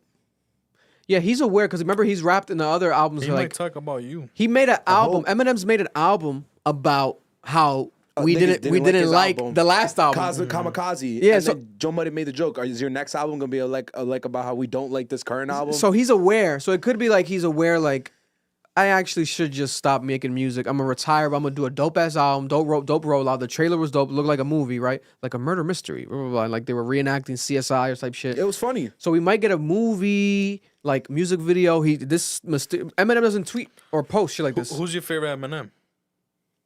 I think the best Eminem is Slim Shady. That's the best Eminem. The first one, yeah, the early on one. That's the best Eminem because that was the most dark twisted one. Yeah, because that's the one everyone loves. That's a charismatic like character. Like that's what made him. Like the playing into that line, like talking about murdering people that he never murdered. Like that's the best Eminem. That's peak Eminem. That's what made him legendary. Without that, and he's straight away from all of that. He hasn't gotten like creatively. He doesn't do that anymore. Because he found a formula. Yeah. The Rihanna Monster. What's that song called? Rihanna Monster. I'm friends with the monster. That dumbass fucking formula ruined his career. Because then he had it on Recovery. Like it just became this like, oh, I'm gonna rap a bunch of bullshit next to an R&B like pop song. He became a pop artist. Listen, I think became Eminem a can pop still drop artist. hits, but it's just a matter of like who he gets around. But I don't want to hear him on a Catch Cobain beat. Some niggas. Yeah. Get next to some niggas again. Because when you were next to Dre, what was you making nigga music? With Griselda, that was like the perfect. He should have kept him signed, like gave him a bag. Like that would have been the perfect bag to West like. Side Boogie too. Oh yeah, he got a good artist over there, Shady. But I think he might not even be on Shady no more. People West Side saying he Boogie. got sober. He got sober. He's been Yeah. 16 years sober. Congratulations, Eminem. Yeah. So yeah, moving on. Another crazy situation happening. There's been this mysterious rumor, right? Mandy B, a podcaster on another podcast. Shout out to my boy Savon, who is on a podcast, the Need to Know podcast. Savon is legendary. He's still works for Joe Budden, but he used to be more directly tied to Joe Budden and on the podcast with Joe Budden, like a co-host, kind of executive producer. But on this podcast, Mandy B, I posted a clip and went viral, millions of views on my Twitter. She said that Drake was at the actual Dreamville Fest and his team was there and she was getting food, but the people that were giving the food said, wait, we got to feed Drake's team first. And then Drake left 30 minutes before J. Cole went on stage, right? So people are trying to connect the dot with that because when you read the lyrics on Not Like Us, remember, Kendrick Lamar did say, did Cole foul? I don't know why you still pretended. What's the owl? Bird niggas and bird bitches. Whatever he said, right? So people are like, oh, he did J. Cole foul. I don't know why Drake's pretending. How did he do J. Cole foul? So people are saying that this is tied to that lyric because maybe Drake was supposed to perform first-person shooter with J. Cole live, right? But then 30 minutes before, he decided not to. And then that's why we got J. Cole going on stage apologizing, right? And then that was when we got Drake and Kendrick, the beef starts. Or it could not be true. I know people directly that were there, working there, media staff, that confirmed and told me the months ago, whenever this happened, a month ago, 2 months ago, that this was true, that Drake's team, they're being told, is there. But then we have other people online saying the opposite.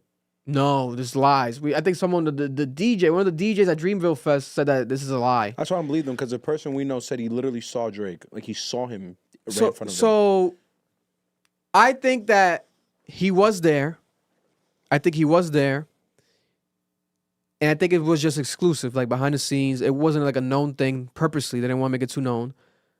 But I think he was there. And we also have a chef online confirm that they were feeding like Drake's team, whatever. It could be a rare case that Drake wasn't there and it was just the team, right? And then Drake left the team. I don't know how that works. God bless.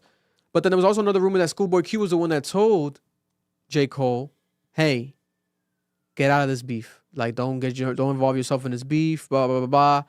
And I think J. Cole had Schoolboy Q on the lineup for Dreamville Fest that weekend.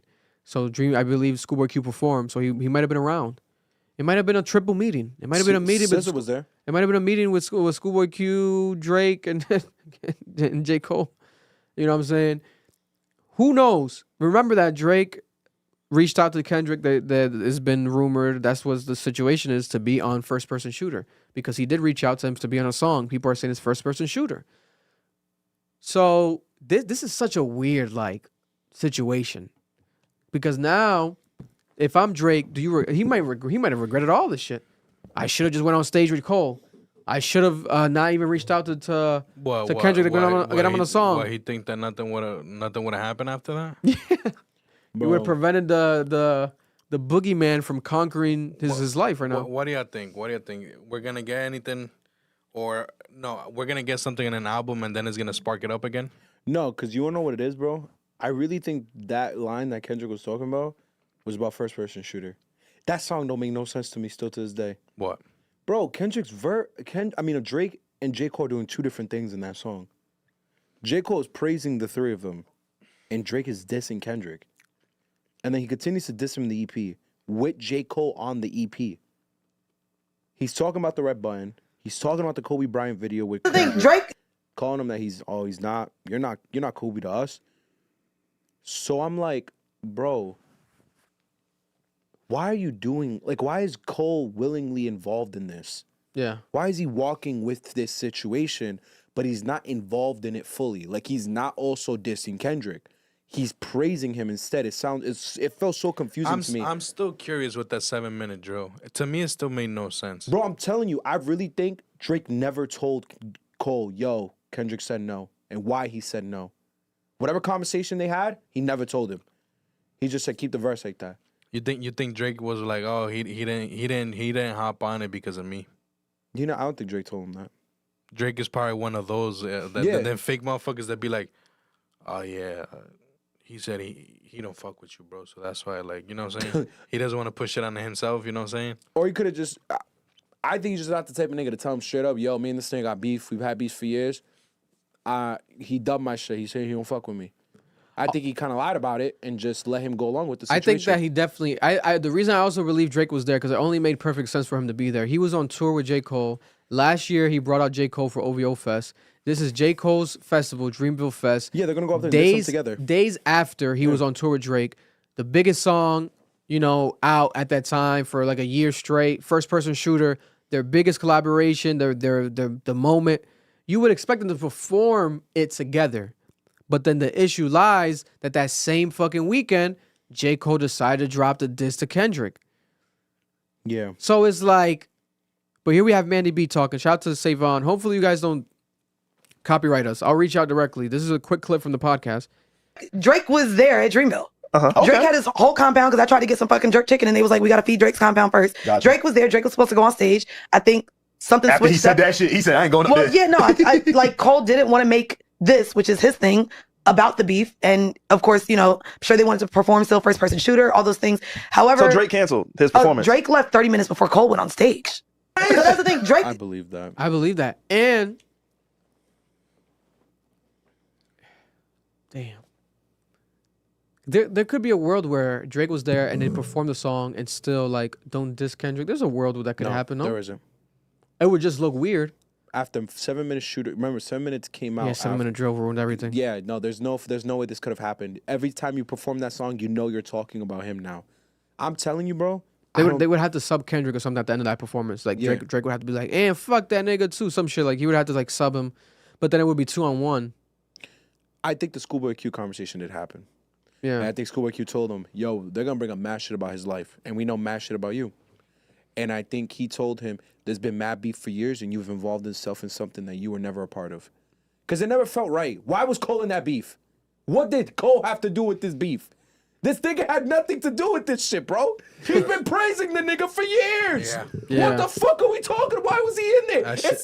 That shit was so weird, bro. It's like when a random nigga gets shot during a drive-by. Why did you shoot this nigga? He was just walking by. You wanna know, like, what are we doing? You want to know what it comes off as, like to me?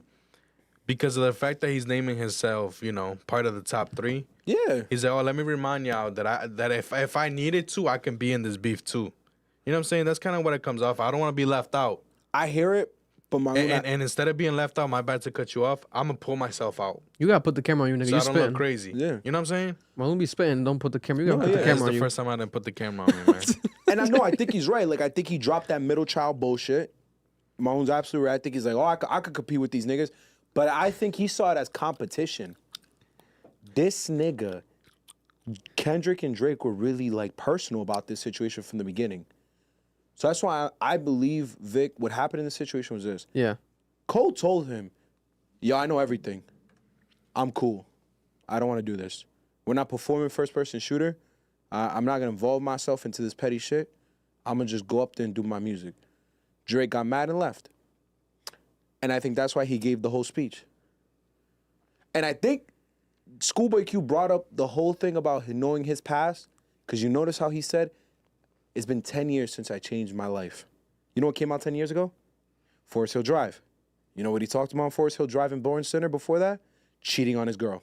Yeah. He talked about it religiously. She Knows is about his shorty.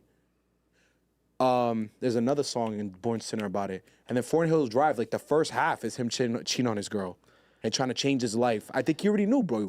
I think that, to be honest, bro, I think that Kendrick, if Kendrick and J. Cole had to go back and forth and diss each other, I feel like Kendrick Lamar would have done J. Cole twice as worse as he did Drake.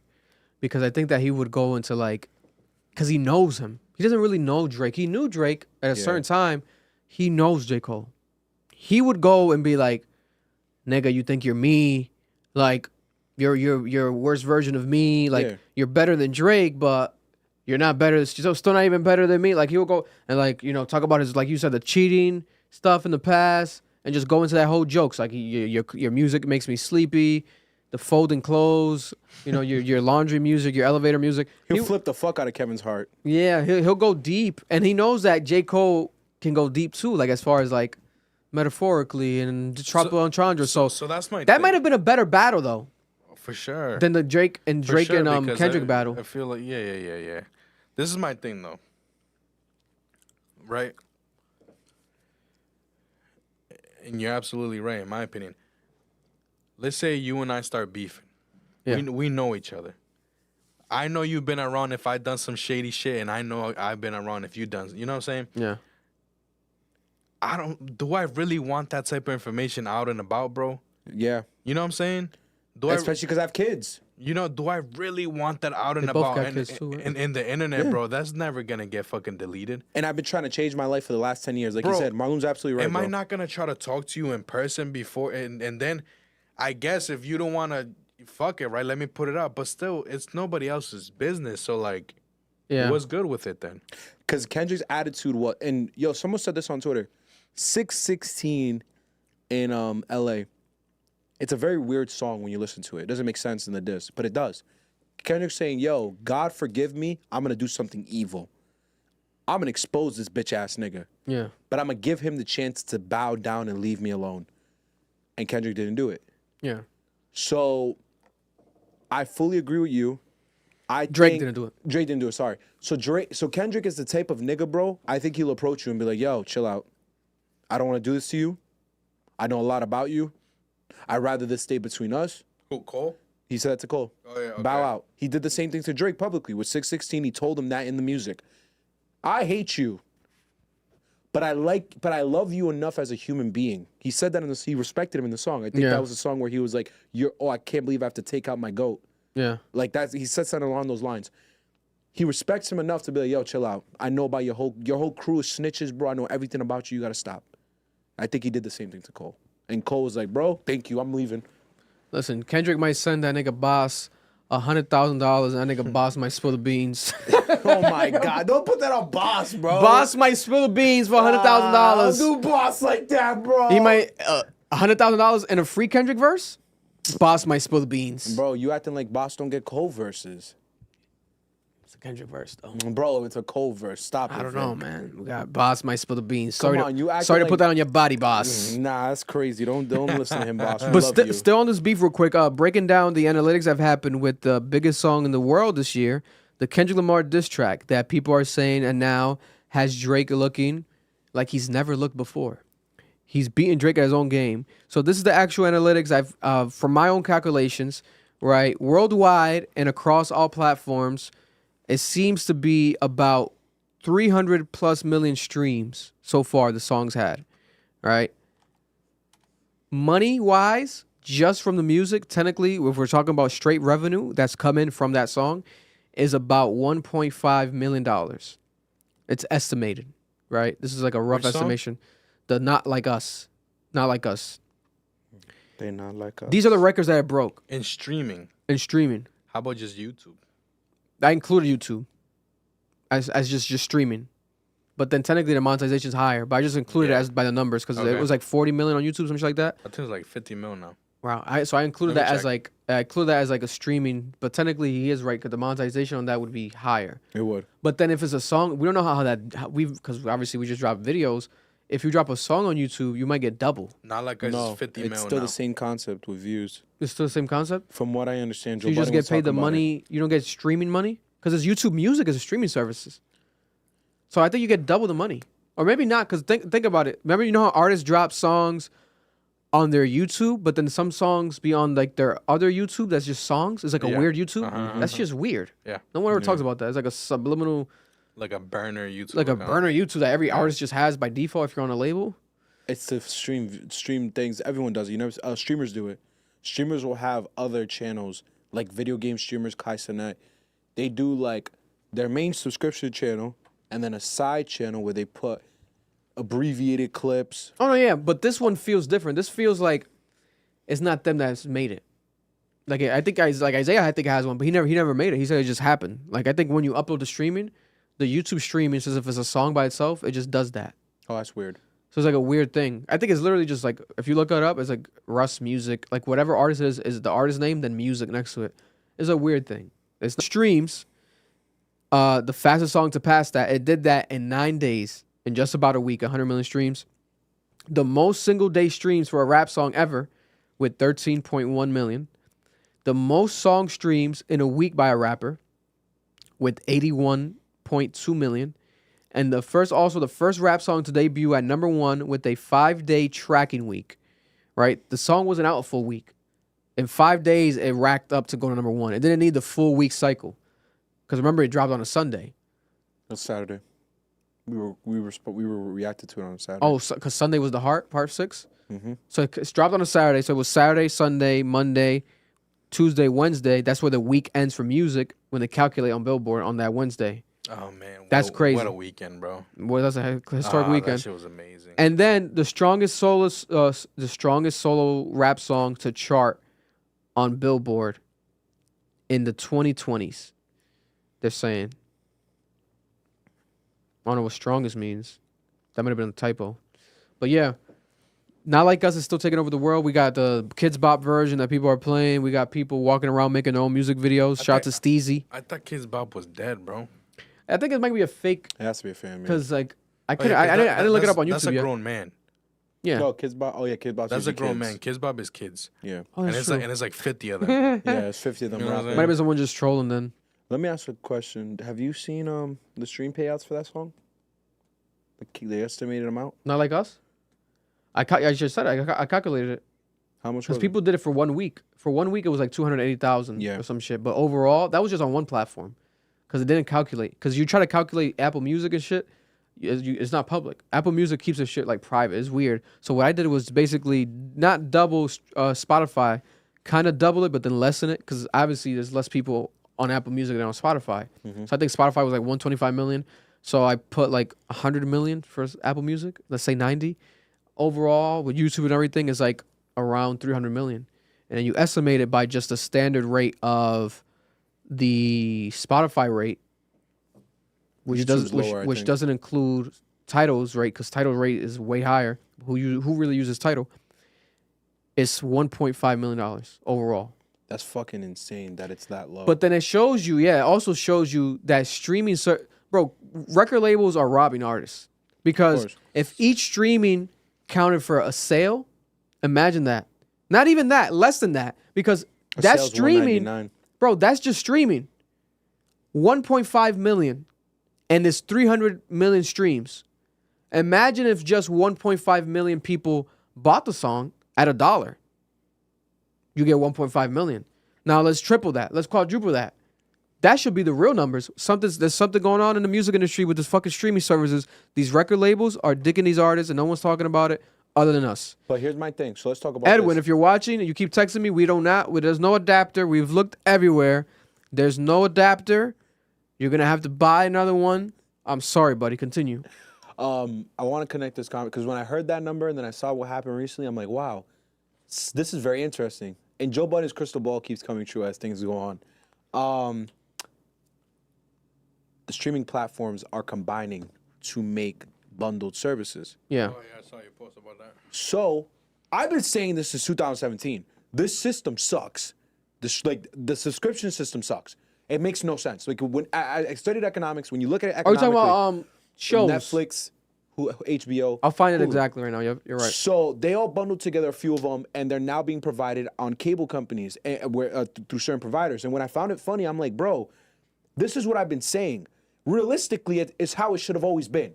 Cable works because it's impossible for the consumer to pay a subscription for every single network. Imagine having to pay for TNT, USA, Nickelodeon, Disney. You would go broke. So the cable companies combine them all together, and they share ad revenue, they share dollars, whatever, depending on who's watching what and who's subscribing, whatever, through the packages. So I've always been saying, I'm like, yo, how are like the actors getting paid? Mm-hmm. Bro, Disney's been in the red since it dropped. Their prediction was they'd be out of the red by year 5, and they weren't. Netflix almost went bankrupt. And we're all making jokes about it. Fuck Netflix. Netflix is trash. They get rid of the best shows. No, like, y'all don't see the bigger issue here. Netflix financial issues started to become a problem because Netflix been around since 2012. Because remember, it was Netflix, you rent it, and it comes in the mail. I used to have that shit. So Netflix is having an issue because, bro, it's bigger than rap, bro. It's bigger than what we're looking at. What are actors saying? We're not getting paid well. Yeah. What are actors saying? Yo, no one's going to the movies. We're not getting paid through the movies either. All the small actors like, bro, we're broke as shit. They're taking content we made back in '99. They're repackaging it. They're putting it on these streaming services, and we're not getting a dime for it. I'm broke as shit. I get no residuals for this. Same thing started happening to the bigger actors when all the movie shit started to die. It started to be streaming, and this whole like industry starts to develop of like, oh, original content. Because the reason Netflix died, like Netflix started to fall off, if you look into it, The Office left the Netflix. Peacock started their own streaming service. Yo, their subscription number dropped like crazy when that happened. So what happened was these different channels, these different subscribers, they're literally trying to circle the market, create original content. That's why Netflix spent like $2 billion to make all those TV shows that they dropped, all those movies, because everyone's fighting for your time. And I'm sitting there, I'm like, bro, this just sucks. It doesn't work. I'm broke. It's $12 for everything. That's like $100 at the end of it for like 6 subscriptions. Yeah. So they bundle it. Why is the same thing not happening in music? Because I already know why it happened with this shit. I already know why. Once the actors and the writers protested, they demanded higher wages. They demanded fair systems. They couldn't pay it out. This is what the owner of Disney was bitching about. He's like, bro, if we listen to these actors, we go broke. You wanna know why you go broke? Because your system sucks. Your model tries to take over the consumer and abuse them for their dollars. Fuck you. Cable was better. It was at the end of the day. Yeah. The system was better. The bundling system of all these services was better. So I like the on demand. Just do on demand. That's all we needed. But instead they try to break apart and take advantage of us. So thanks to the actors protesting and unionizing, everything's getting fixed. They have to pay people out. So now you have to create a new system. Budget cuts and do the bundles. And these are the bundles right here to read them because Noel's saying it, but these are the actual bundles. So in the near future, it seems like it's going to be just 2 main streaming bundles that people are going to care about. And it's basically going to be Comcast versus Warner Brothers. Comcast is going to get Netflix, Apple TV Plus, and Peacock to team up on their own streaming bundle, right? That's what they're saying is going to be a vastly reduced price coming soon, maybe this year. Then we got Warner Brothers doing Disney Plus, Hulu, and Max, which used to be HBO Max, arriving this summer officially.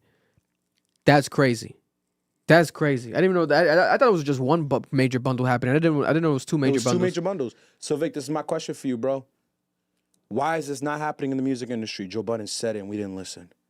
There is no union in the music industry. There is no way for artists to collectively come together and demand it the same way the writers and the actors did.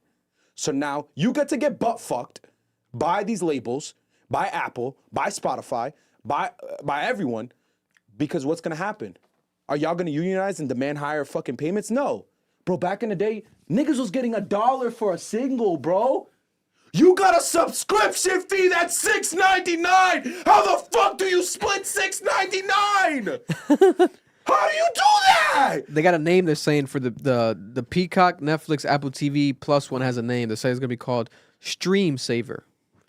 Stream Saver. Sounds horrible. To save money is gonna be like a way to bundle up and people Bro, eventually. can we talk about the fact that Netflix wants you to pay more to watch certain shows? They're robbing. Oh, it's crazy. It's crazy. Like you got to pay a premium. I just don't watch them. I'm like, I'm not gonna even pay them. What the hell? I'm gonna watch it illegally. I got allegedly. I got T-Mobile. And they're like, oh, you get free Netflix. I'm like, cool. I wanted to finish watching The Walking Dead. You got tier 1, bro. They're like, you need to get the next one to watch the Walking Dead. I'm like, fuck you mean?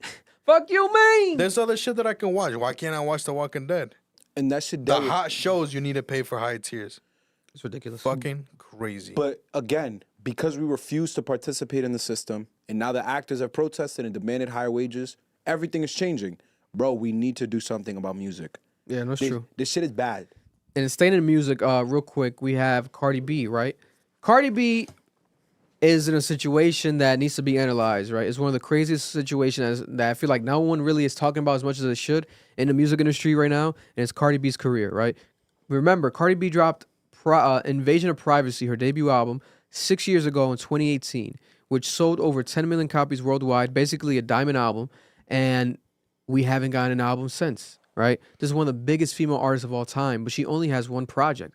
Fans have been begging her for years, where's the album? Where's the album? Right? She promised back in March, basically saying the next announcement, whatever she does next, after dropping Enough, the Miami Enough record single, the next announcement is the album, right? But then she backtracks again, and on Twitter, she tells the fans about a week ago, anyway, no album this year. I don't care. I'm relaxing this year, dropping these features I already committed to, and traveling and enjoying my summer. After promising the fans that we were going to get an album, right? And then she also said on a Twitter space that another reason she's not dropping an album, she's pushing it back, is because of the Drake and Kendrick Lamar beef, right? And I'm going to play the audio just from my phone. Is thinking with their assholes. Y'all want me to drop a whole fucking album when everybody is focusing on this fucking crazy ass beef, this and that. Blah, blah. Make it make sense. Make it make sense. But that's the thing. I don't blame her for that one. Yeah, I don't blame her for that one. But that's why I think Playboi hasn't dropped. It feels like excuses. So who? I don't know what he said. So that's why I feel like Playboi hasn't dropped. Playboi Carti. We'll talk about him in a second. We got some Playboi Carti news to talk about in a second. But yeah, that's crazy. That's pretty crazy. That idea of that. And a day after that viral tweet of her saying that, randomly, I guess she's on the cover of Rolling Stone. And there's a new interview and a new cover art, a new Rolling Stone magazine cover. It's as if her PR team was working like nonstop, overtime, right? And then basically addressing the album, and then basically now saying that the album is coming, but not really saying it's coming. A lot of confusion going on, right? And then guess who has confirmed the album? The record label. The record label went out of their way. Atlantic Records himself tweeted. I've never seen a record label tweet. They said Cardi B's upcoming album is one of the most anticipated this year. We can't wait to put it out, even if we have to sneak into her studio and take it with eye emojis. Niggas sound like predators, bro. They said that? Yeah. Atlantic Records tweeted that themselves. What the because they wrote that. But then at the same time, isn't it weird how she hasn't dropped in 6 years? Because a lot of artists, you think like these labels tell them, hey, you got 5 albums left under our contract. Hey, we got 2 albums left under our contract. That's what they say. Drake keeps dropping. Maybe her contract is fucking dog shit, and that's why she doesn't want to drop anything. But then, remember we had Capella Gray in here. Capella Gray said that he signed for like a 3-project deal, but then Gallus, his song, blew up so much, sold so many records that counted as everything. Like that got the label their money back, etc. So he was able to get out of that deal. Wow. Cardi B's Invasion of Privacy. Nigga, that shit was on top of the world. Bro, every song went platinum. Yeah. Multi-platinum. The album is diamond. The album. Not just the songs, the album. Yeah. So it's like, I think that exceeded their expectations, exceeded everyone's expectations, but it's a great album. It won a fucking Grammy. Yeah, the stripper from New York won a Grammy. The stripper from New York, from the Bronx, won a Grammy, right? Congratulations. Over 2018, was it Kendrick? It was someone controversial that year. People were like, why did she win the Grammy over that person? I forgot who it was. It was a good rap album that year. I think Scorpion dropped that year. But I don't think it qualified. Who dropped that year? Hey Siri, who did Cardi B beat in 2018 for the Grammy album? Cardi B has won Best Rap Album at the 61st Grammy Awards for her 2018 debut Invasion of Privacy. Who's Pusha She T? beat out Mac Miller, Swimming, Nipsey Hussle, Victory Lap, Pusha T, Daytona, and Travis Scott, Astroworld. Astroworld. Astroworld. And if not Astroworld, it should have been Daytona. My God. Nah, bro. What? Shut up, nigga. You like Daytona. You remember? Go back to the video. What video?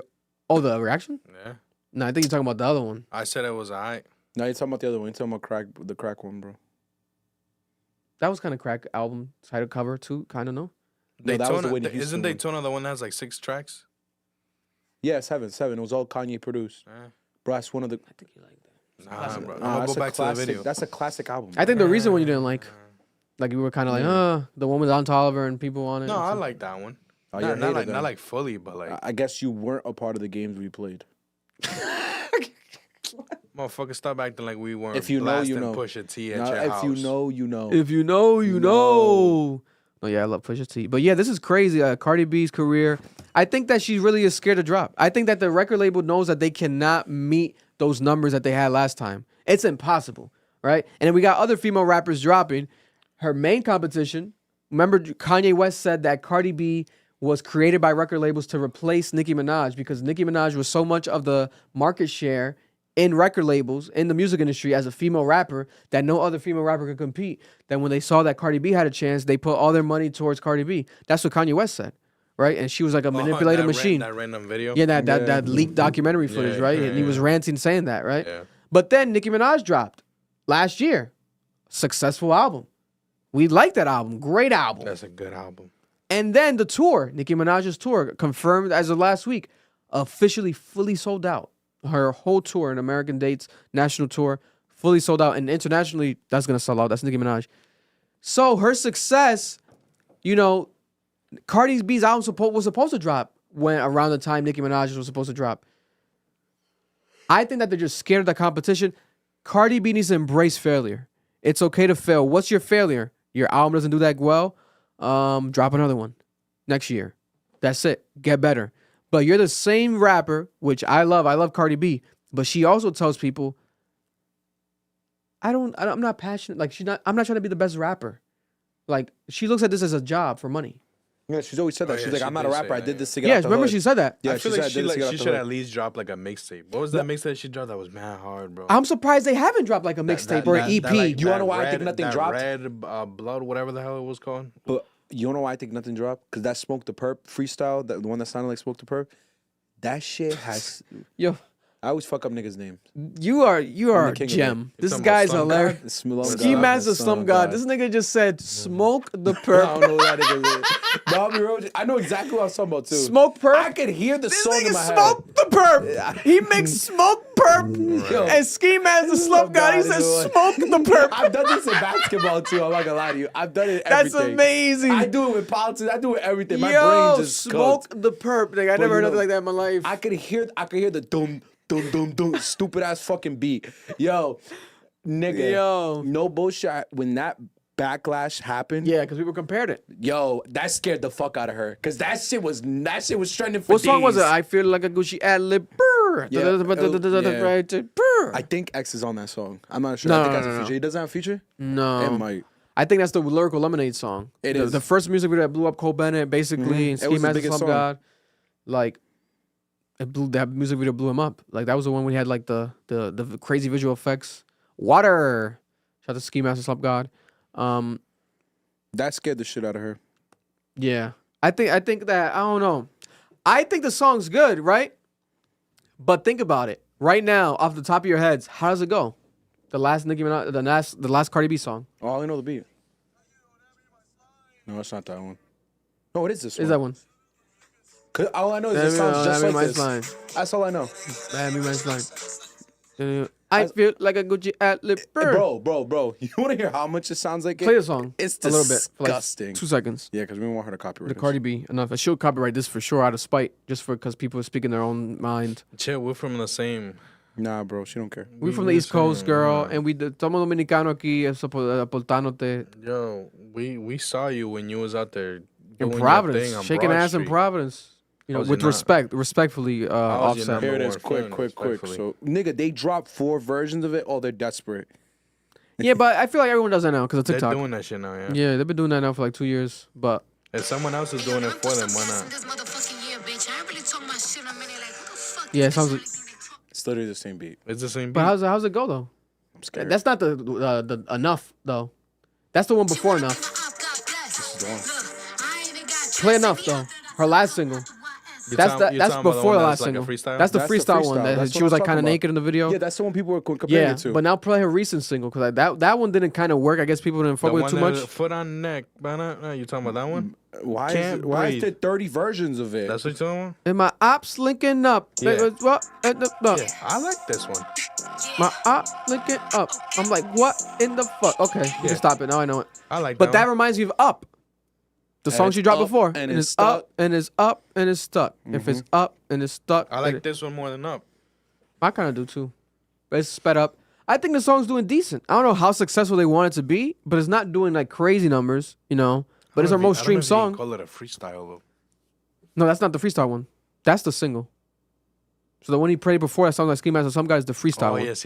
Yeah, that's the one that got her killed. I didn't know she dropped that freestyle. I mean, the recent song.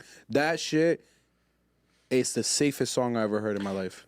They need to do something though. They gotta try something. They gotta try something different. I think because the bongo song was the dirt too. Yeah, for a but lot my of thing people. is like, fuck it. If you're not drawing something, just drop the fucking album. If it sucks, if it doesn't do good, it's fine. She doesn't have to drop an album, bro. Just She's drop Cardi a B, project. but she's also Cardi B. Like she can recover. I feel like she has enough time to recover. She's early in her fucking career. You can't compare her to Little Kim. You can't compare her to like a Lil Wayne or Drake. know. Like she's still basically a new artist. If you think about it, she's just fucking so big, Oh, this is what it is. and she has not much music out. She has a bunch of features, but she's technically still a new artist. But Bro, she needs to go back into this Hold on. bag right here. Let's see how many albums this person dropped. Oh, the before I Red? Say what I say. Red bars. yeah, you know she sampled of A-Rap music. That was A-Rap music's beat. Yeah. That was A-Rap's music beat, and she stole it. And A-Rap music's manager told me that she stole it, and then they were gonna take it down. Sounds like a New York thing. Yeah, they were gonna take it down. Huh? The Because she never cleared it. Red bars is It was just like on hard, YouTube or some bro. shit. But then eventually they worked it out behind the scenes and like. She needs to go. She needs to go back into that bag. Yeah, listen, Give I'm me a an fan of Cardi B, EP, 6 tracks like that. but And you're back. something's got to give. We can't blame just the Drake and Kendrick beef. We can't blame the fans. You got to still drop. You still should be Cardi B. Should be able to drop and still be relevant. You know what they're calling her on Twitter? Or drop a this thing. Labardi, No, someone Towards made your a joke. baby daddy. Lardy B, They're calling her a less successful Lauryn Hill. my less successful Lauryn Hill. God bless. Because Lauryn Hill only dropped like one album and then never Yeah, came she's like back. Lauryn Hill. One album, Never came back. never came back. It's crazy. But she has other projects though. Listen, we shall see what's gonna happen. Someone who's spoken about a lot about the Drake beef has been this gentleman, Lil Yachty. Lil Yachty's faced a lot of backlash because Lil Yachty did an interview on his own podcast and then he deleted it, right? But I have the interview. I have the clips. Isn't this Edwin's goat? Yeah. Lil Yachty is known to be very close to, obviously, Drake, Oh, right? but I thought they're not best friends though. Someone said that they're not exactly best friends? They called each other best friends in an interview. I know, but I saw someone talk about I think they're basically were best friends. The Drake Drizzler. Oh, the diddler? The Drizzy account. She was like, "You guys could never be best friends. How if you're not defending him?" I was like, "Why Yeah. you telling this nigga who his best friend is?" So Lil Yachty has broken his silence about the Drake and Kendrick Lamar beef, and Lil Yachty mentioned on the he didn't want nothing to do with it, and when it came to being involved, because remember Kendrick Lamar said on Euphoria, Yachty can't give you no swag neither. I don't give a fuck about who you hang with, and then Rick Ross made a post saying that Lil Yachty's Drake's pen on his Instagram's page when he was like coming at Drake. So Lil Yachty was thrown into the fire. He said that I did not want nothing to do with it, but it was an honor to experience this battle. He said he has a lot of ton of respect for both guys, Kendrick and Drake. But he knew that his name was going to be dropped in Euphoria. He knew Kendrick was going to say that. He knew before the song came out. But he didn't know what it was going to be about. But he knew that his name was going to be mentioned. They told him. Someone told him. Who did? We don't know. All right. Then he goes on and says that Drake was deemed a loser in this battle before it started because people don't like him and haven't ever. He still thinks that Drake sits on top of the throne in music and rap. And he told Drake himself directly. He told Drake, I don't feel like you won or lost. He told Drake this. Like, Drake, you didn't win or lose. Right? Then he goes on and says that he thinks that Tailor Made was underrated. People didn't he thinks it was underrated. He thought that Kendrick Lamar was not going to respond at first, like a lot of people did, but he really hoped that he did because he wanted to see the battle. And he said he wasn't a big fan of the Like That verse. He didn't like that verse too much, but he thought that Euphoria was dope when it dropped. Then he goes and says also that on Meet the Grams, it was a pivotal moment because obviously it stepped on Family Matters. It was a well put together song, but he said it had holes in it because it had false information, right? And he thinks that they are really great guys. He thinks that they really didn't have much to say between each other, Drake and Kendrick, so that they just had to find an angle and poke a hole at that, according to him, right? He thinks that the beef is basically not real. Like, it's not like murder beef. This is someone that's inside, so he would know more than us if there's real tension. He says that it's not real beef. Then he says that the pedophilia and the woman abuser allegations, there's no proof to either of them, and that he wished that it was just Drake and Kendrick only beefing, nobody else directly. He said that when it came to Kendrick saying, I hate this guy, he felt like everyone jumped in and said, I hate him too, and it was kind of pussy. And he said that it was a good battle, that we'll never get nothing like this again, but he felt like the battle ended, not when the Heart Part 6 dropped, but when Not Like Us dropped. That's a fact. Because he just felt the impact from that song. That's a fact. Right, but he didn't like artists tagging in, et cetera, et cetera. Yeah, and that's pretty much it. And we'll play a clip from it though, and we can put the TV that way people can see it. Bro, listen. Exclusive footage right here. Yachty, don't take this shit down. How you gonna say, right?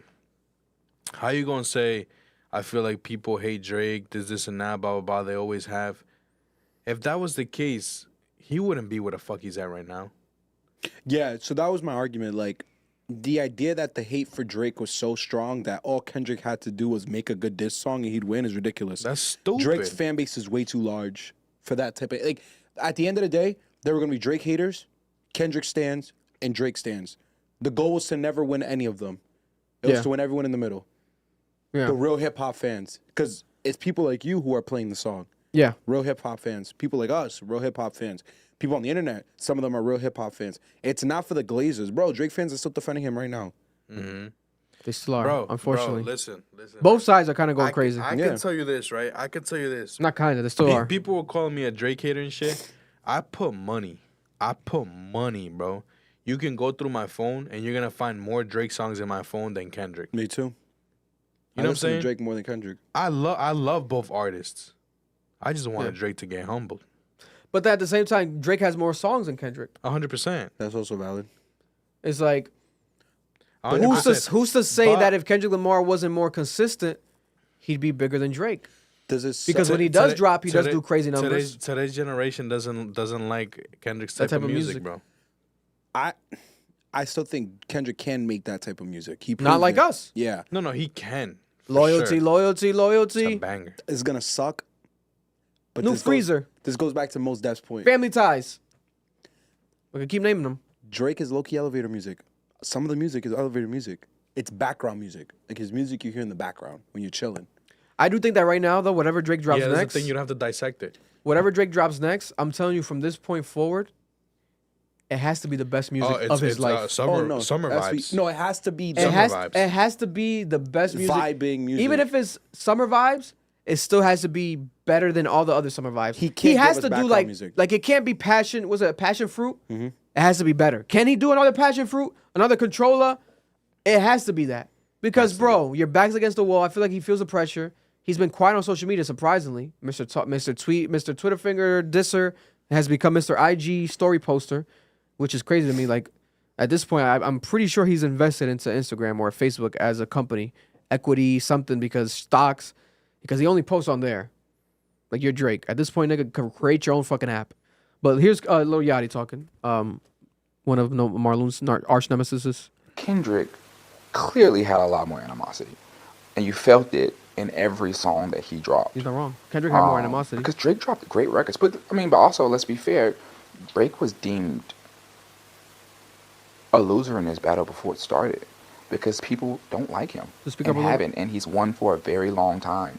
And he's sat at the top of the throne. And still, honestly, respectfully, I think he still sits at the top of the throne. Nobody's I arguing think that even if opinionated masses would say that Kendrick won, I don't think that Kendrick did win. Kendrick won the battle. The idea of, is Drake's career forward going over? I think there's a chance. It can still happen. What is going to determine that for me personally? The music. What are we going to get?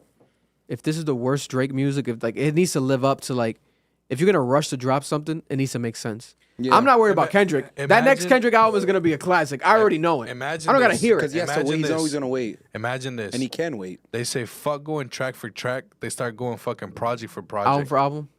Project for project. Imagine that shit. Mixtape for mixtape. That's cool. Here's the issue, though, and this is my point. A lot of Drake music recently has been background music. Background music isn't disrespectful. You need to be good to be background music. I'm not going to play some bullshit at a party when we're all chilling.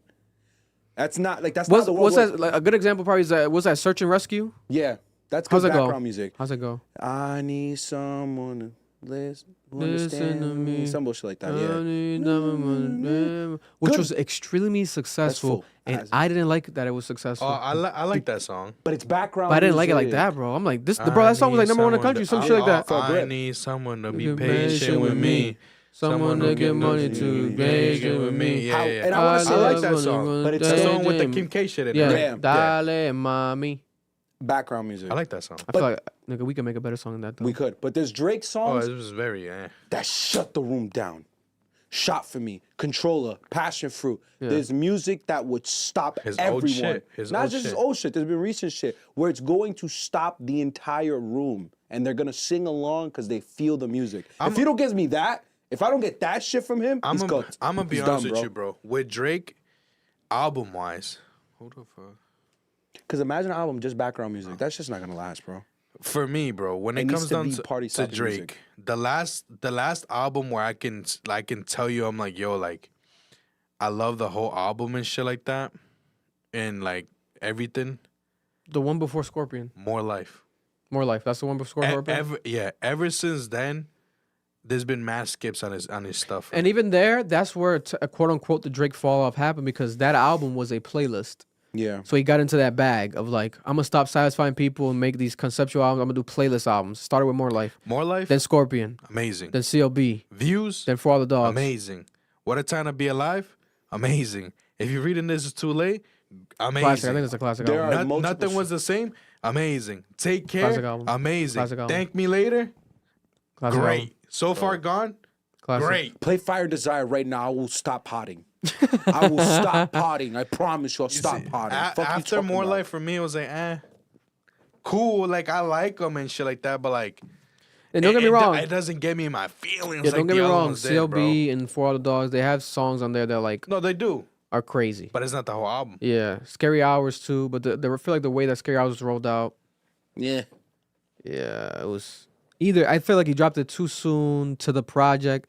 It should have dropped either right away, sooner, like the next day as a deluxe, or drop it months later. But he dropped it like after people were like, "Can you rap?" And he's like, "Oh, I didn't make this to prove those people wrong, nigga. Yes, you did. Dude. Like, why are you lying? And even if you did it, people are gonna interpret it that way. So either don't drop it or wait a couple more months, because this shit's hard. We're not gonna digest it the same. And you got J. Cole on it again, nigga. Don't rush this out. Evil Ways, phenomenal song. This deserves more attention. And it all disappeared. And that's Drake. Drake disappearing doesn't make no sense, right? Doesn't make no sense. But CLB had like Into Deep, Clapping Cheeks. Like a lot of songs I like. Like I'll revisit. I'm not gonna lie. Obviously For All the Dogs. Was that song on there about his family? The record about the family. His like the beautiful ass song. I think I know what you're talking about. I remember. Did Perla hit you up? The braider? She just hit me right now. I just got the text from a random number. She texted me right now. Yeah. So that's her. You're good. All right. Shout out to Perla. Perla braids. Shout out to Yuli braids. Yuli did my hair today.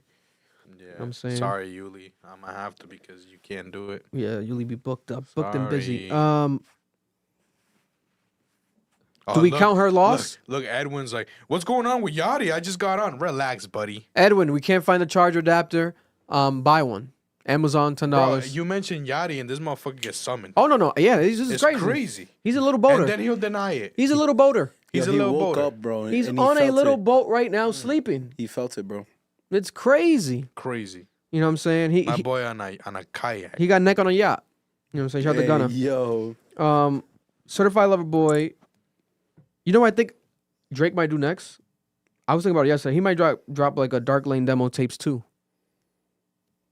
And then that way he gets away with it being a mixtape and not an album. The only song that stuck out for me was Chicago Freestyle. Beyond that's that, my bro. shit, bro. But he could do that. You He'll got give it it. like a summer vibe, like a hit. He'll have a hit on there still. Well, for He that, needs more than that after this. Oh, this never But then gonna we'll stop. wait for fall time. He can still drop 2 in 1 year. Dark Lane demo, he had Chicago Freestyle, obviously, right? Well, Tuesday Slide, but that was a single, and then he threw it in there. That song. No, yeah, but we know how big it was.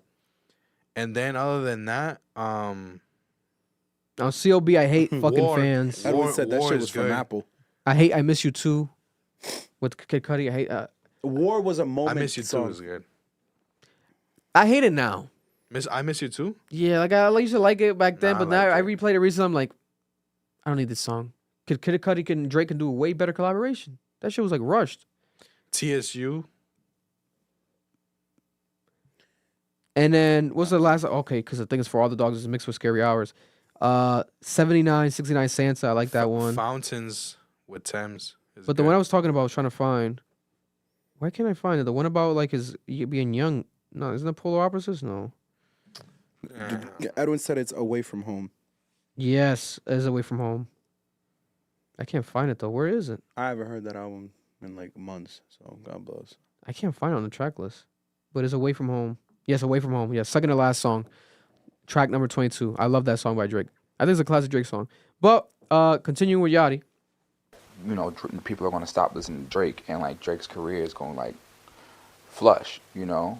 In like the art of a diss track, what do you think is more important? Like the hard hitting bars that are like, oh my god, this is really gonna affect his life and his like career or whatever, or the song that maybe has those but it gets the people going.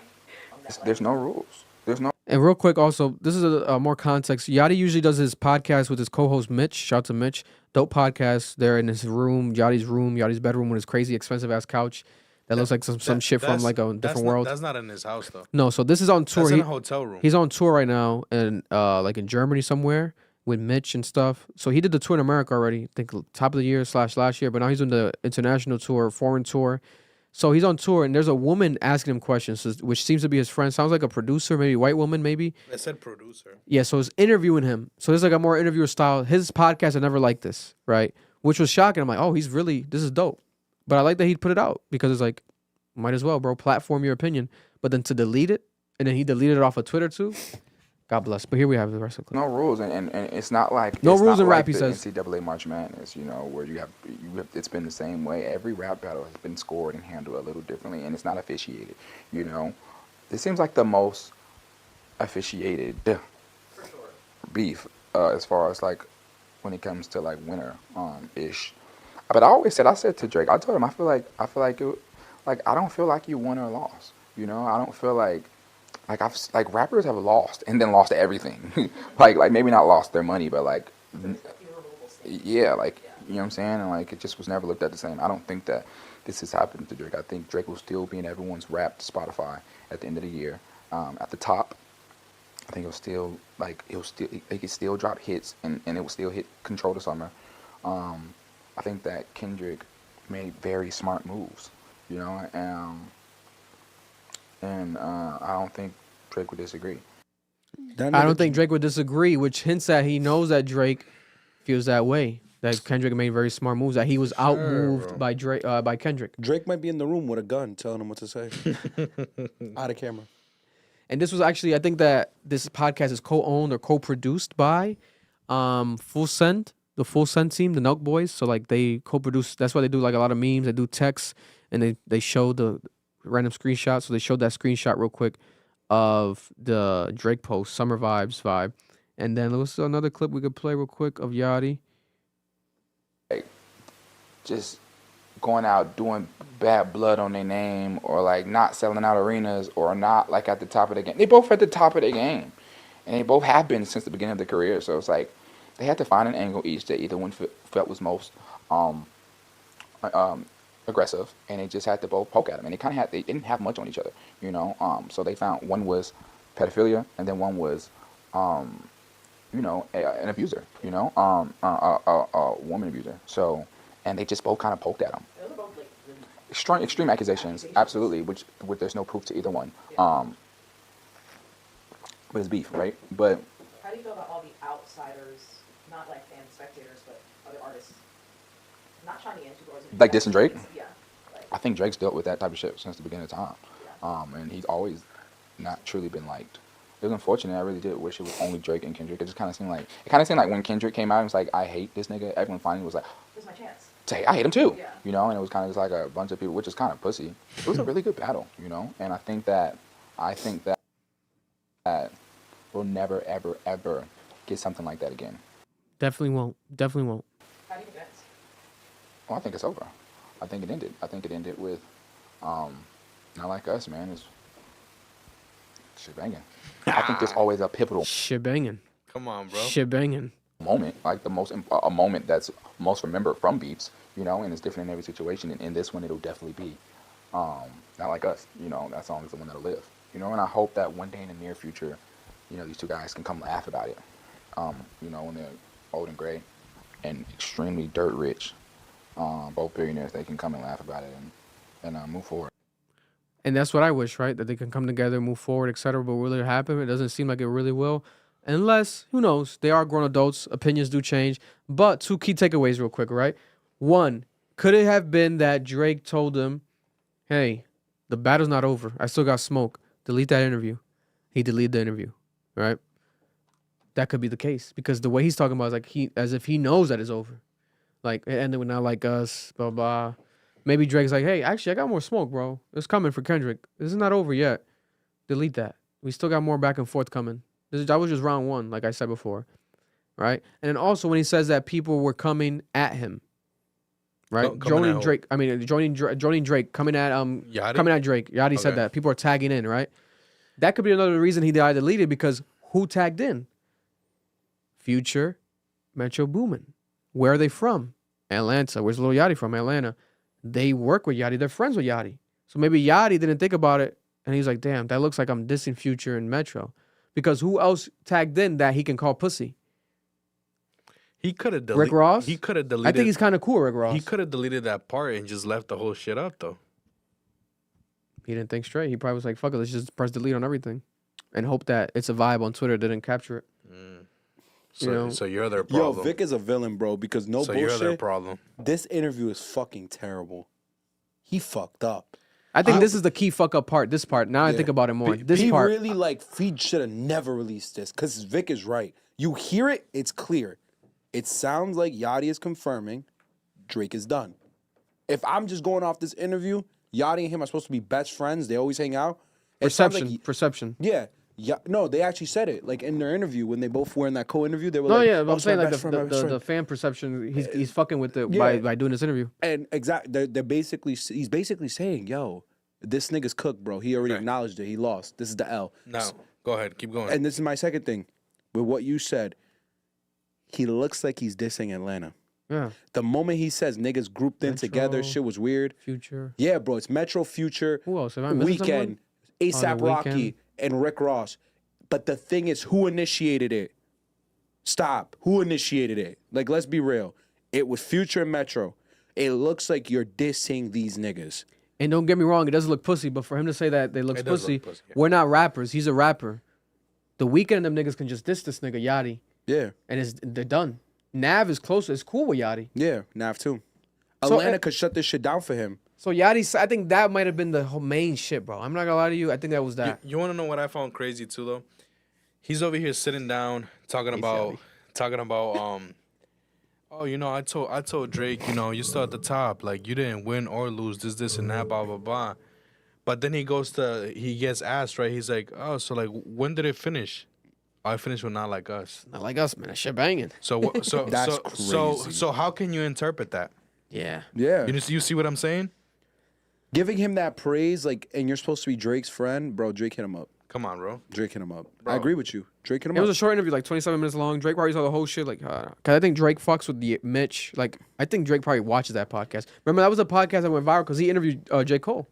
Bad Yachty. chess move, man. It's like the best J. Cole interview maybe of all time. Like, Lil Yachty gave it to him. You know, no Diddy. And it was a great conversation. I like that conversation. I love that J. Cole interview. It's just spoken about to this day. A lot of, like, breaking news on there. But, yeah, man, Yachty. How do you guys feel about Yachty? Comment on below. That was crazy. That was crazy. Bad chess move, bro. Bad chess move for Drake because it makes Drake look like he accepted L. Yeah. When he hasn't officially had it. He hasn't officially said it. That he's accepted it, that Kendrick did X, Y, and Z. Yachty's basically confirming that shit. That looks bad for Drake. Then the Metro shit, bro, that's bad politics. Why you speaking on Atlanta, nigga? Look at what fucking 21 did. He said, those are both my brothers. I hope they figure it out, man. So that shit on live. That's how you keep it G. Yeah. Nigga, Yachty run with an interview talking about niggas being pussy. Shut up!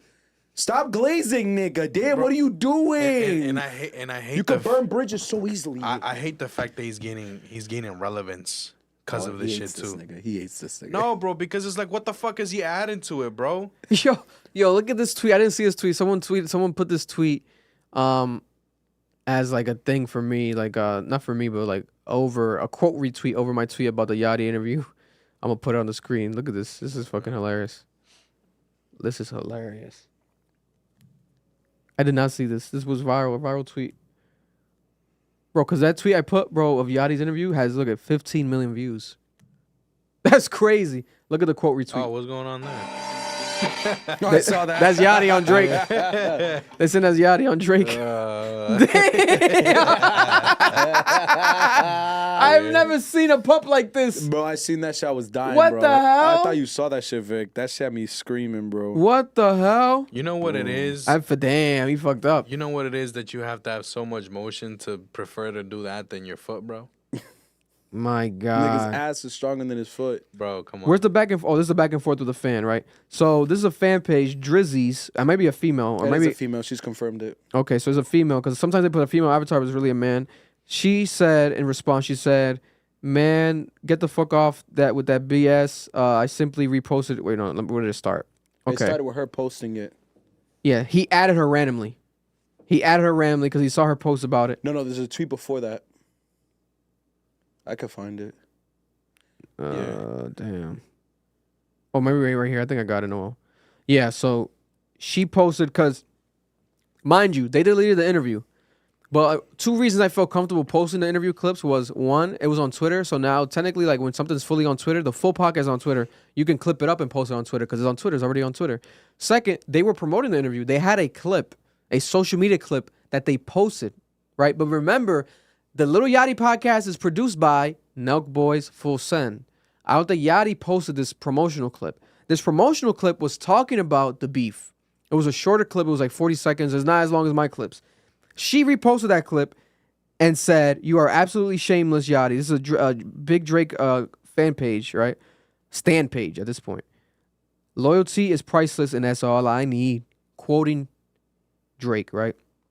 She said, Lil Yachty also thinks that the song where someone calls his so-called brother a certified pedophile multiple times is banging. But why is she mad? it's also true. It's true. Like, the song's banging, but that's not what the Drake fan pages expect. Right. Right? Because they're like, how am I a Drake fan page and I'm riding harder for Drake than you and you're actually Drake's friend? Ah! Maybe because he's just objective and he's honest. You guys don't want him to be a yes man, you know? But there was contradictory statements in the interview because there was some yes man moments and then some objective moments, right? So he did that, and then randomly, Yachty saw this and decided to at this page and tweet them. He now deleted the tweets. It's deleted now. He said, at Drizzy's, you making shit what is not. Everybody and they mama know what side I'm on. You fans want to be overdoing shit. I didn't go into any specifics of songs. Stop trying to spin my narrative. And technically, he didn't. But I think the answering of the questions, the fucking hypotheticals, I feel like he shouldn't have had nobody ask him no questions. Bro, just talk. Speak your mind. You got this person chiming in, whoever it is trying to produce you, ask you questions. It's fucking up your flow. You're re-answering shit. And then one moment you're saying Drake is lost. One moment you're saying Drake's winning.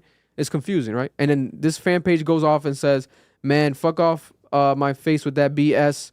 I simply reposted your own words. You said you don't think Drake won or lost. You have respect for the guy who called him a certified pedophile and said the song is banging. What kind of friend are you? You stay silent watching your friend's character get attacked. You actually made it worse. Bless you. With that interview. Pick a side or shut up. Nigga, go touch grass. They're going too off. This is insane. But he says, suck a dick nerd. It wasn't my beef to speak in. ... Maybe he deleted the interview because of that. Because Drake told him, it wasn't your beef to speak in. Or maybe he realized himself, Yachty's a smart guy. You know, I feel like he could figure that out himself. Fuck you want me to do? Jump on a feature? Because with the way he was talking, it's like, nigga, you saying these niggas is pussy for jumping in. You might have to jump on a feature. Because at this point, if you're talking about The Weeknd in Atlanta, then he goes, I said I felt like nobody won. The whole thing was stupid to begin with. When I support him, I'm dick riding. When I don't say shit, I switched up. The internet is so, this shit is so lame, I can't win. He's right there, though. Because if he would have not said nothing ever, people would be like, what the fuck, Yachty? Especially because his name's being brought up by Kendrick and fucking Rick Ross. But there we have it. That's the end all with that right there. Freaking Yachty. You might have fucked up, Yachty. You might have really fucked up. Maybe forever. Who knows? We'll see how the relationship with Drake and Yachty, you know, forms from this. Will we ever get a Kendrick Lamar and Yachty song? We got a Drake and Kendrick Lamar. We got a Drake and Lil Yachty song. We got a J. Cole and Lil Yachty song. Will we ever get a Kendrick Lamar and Lil Yachty song? Maybe never. We don't need it. Maybe never. I don't know. I might want one. I might want one. You didn't like the Drake and Yachty one? Well, there's two, no? Is there two? No. If you count Jumbotron shit's popping. Yeah. Who's in the background. Man, that shit don't fucking count. I'm talking about him dropping words, dropping bars. Yeah, I didn't love that one. Yeah, Exactly. J. Cole smashed his shit too. No Diddy! The J. Cole one wasn't bad. That one I actually like, but J. Cole did body his shit. That shit was No Diddy!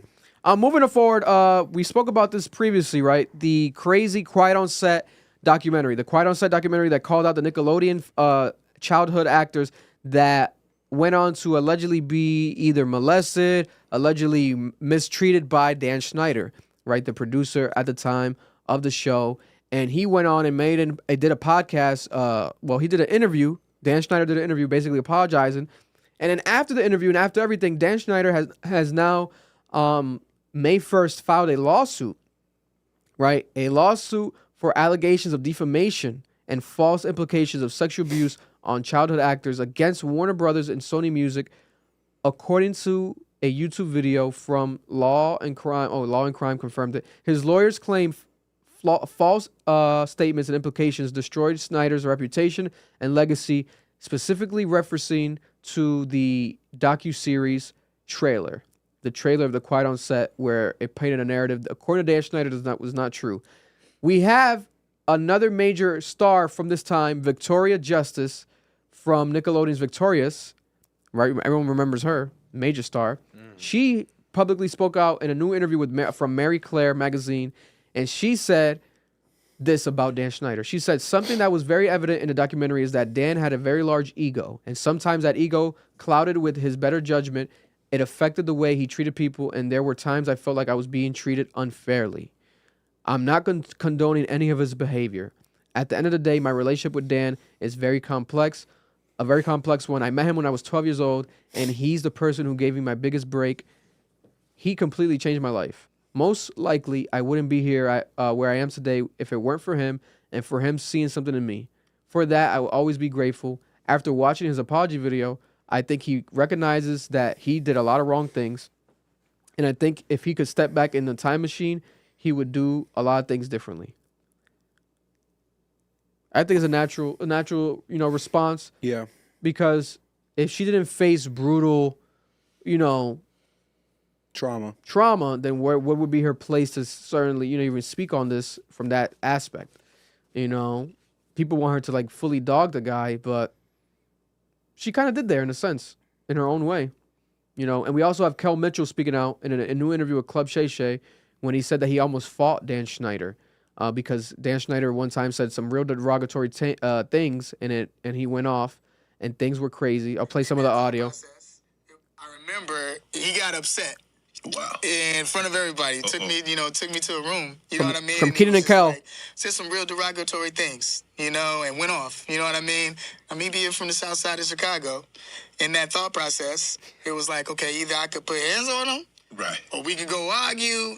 This is not going to end well. You know what I mean? And with him doing that, I am an adult, but I also 19. Right. You know what I mean? And the things that he said was crazy. And in that moment, I'm not the man I am today, standing here. So my thought process was, all right, bet. Well, I'm going to leave set. And we're not going to film today. You know what I mean? So I walked off set. Knowing being a producer, money, you got to pay cameramen, you got to pay all these different things. That could start a chain reaction. That could be a train reaction. That could be a tornado, right? But at that moment, I felt disrespected about what was said and how it was said.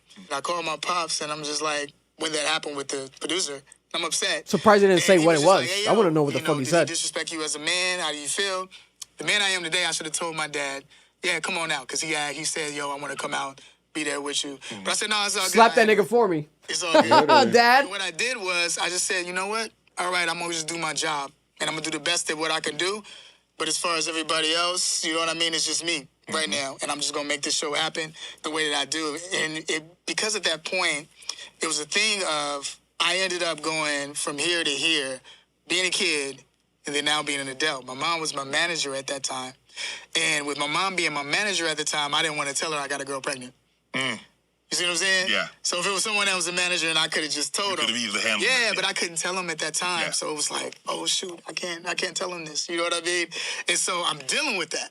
Because, I'm dealing with that the whole time. She's, barely starting to show. We trying to hide it. Right. Type of thing. She's just eating a little more than what she should. Yeah, right. And I'm having this frustration, with this writer as well, too. And that's going on. And then I remember she was just like, yo, I want to have an abortion. Right. And dealing with that, too, as well. With no one knowing. So no one knowing we're doing that. And I'm still, hey, welcome to Good Burger, home of the Good Burger. Doing all these shows, making people laugh and all these different things, because I've been on, Good Morning America, all these different, interviews and shows, and telling people about suicidal thoughts and emotions that you might go through. And I never really pinpointed who the person was or who it is, or the things that were. So there we have it. And it feels like he has more to say, but he kind of holds his tongue with that.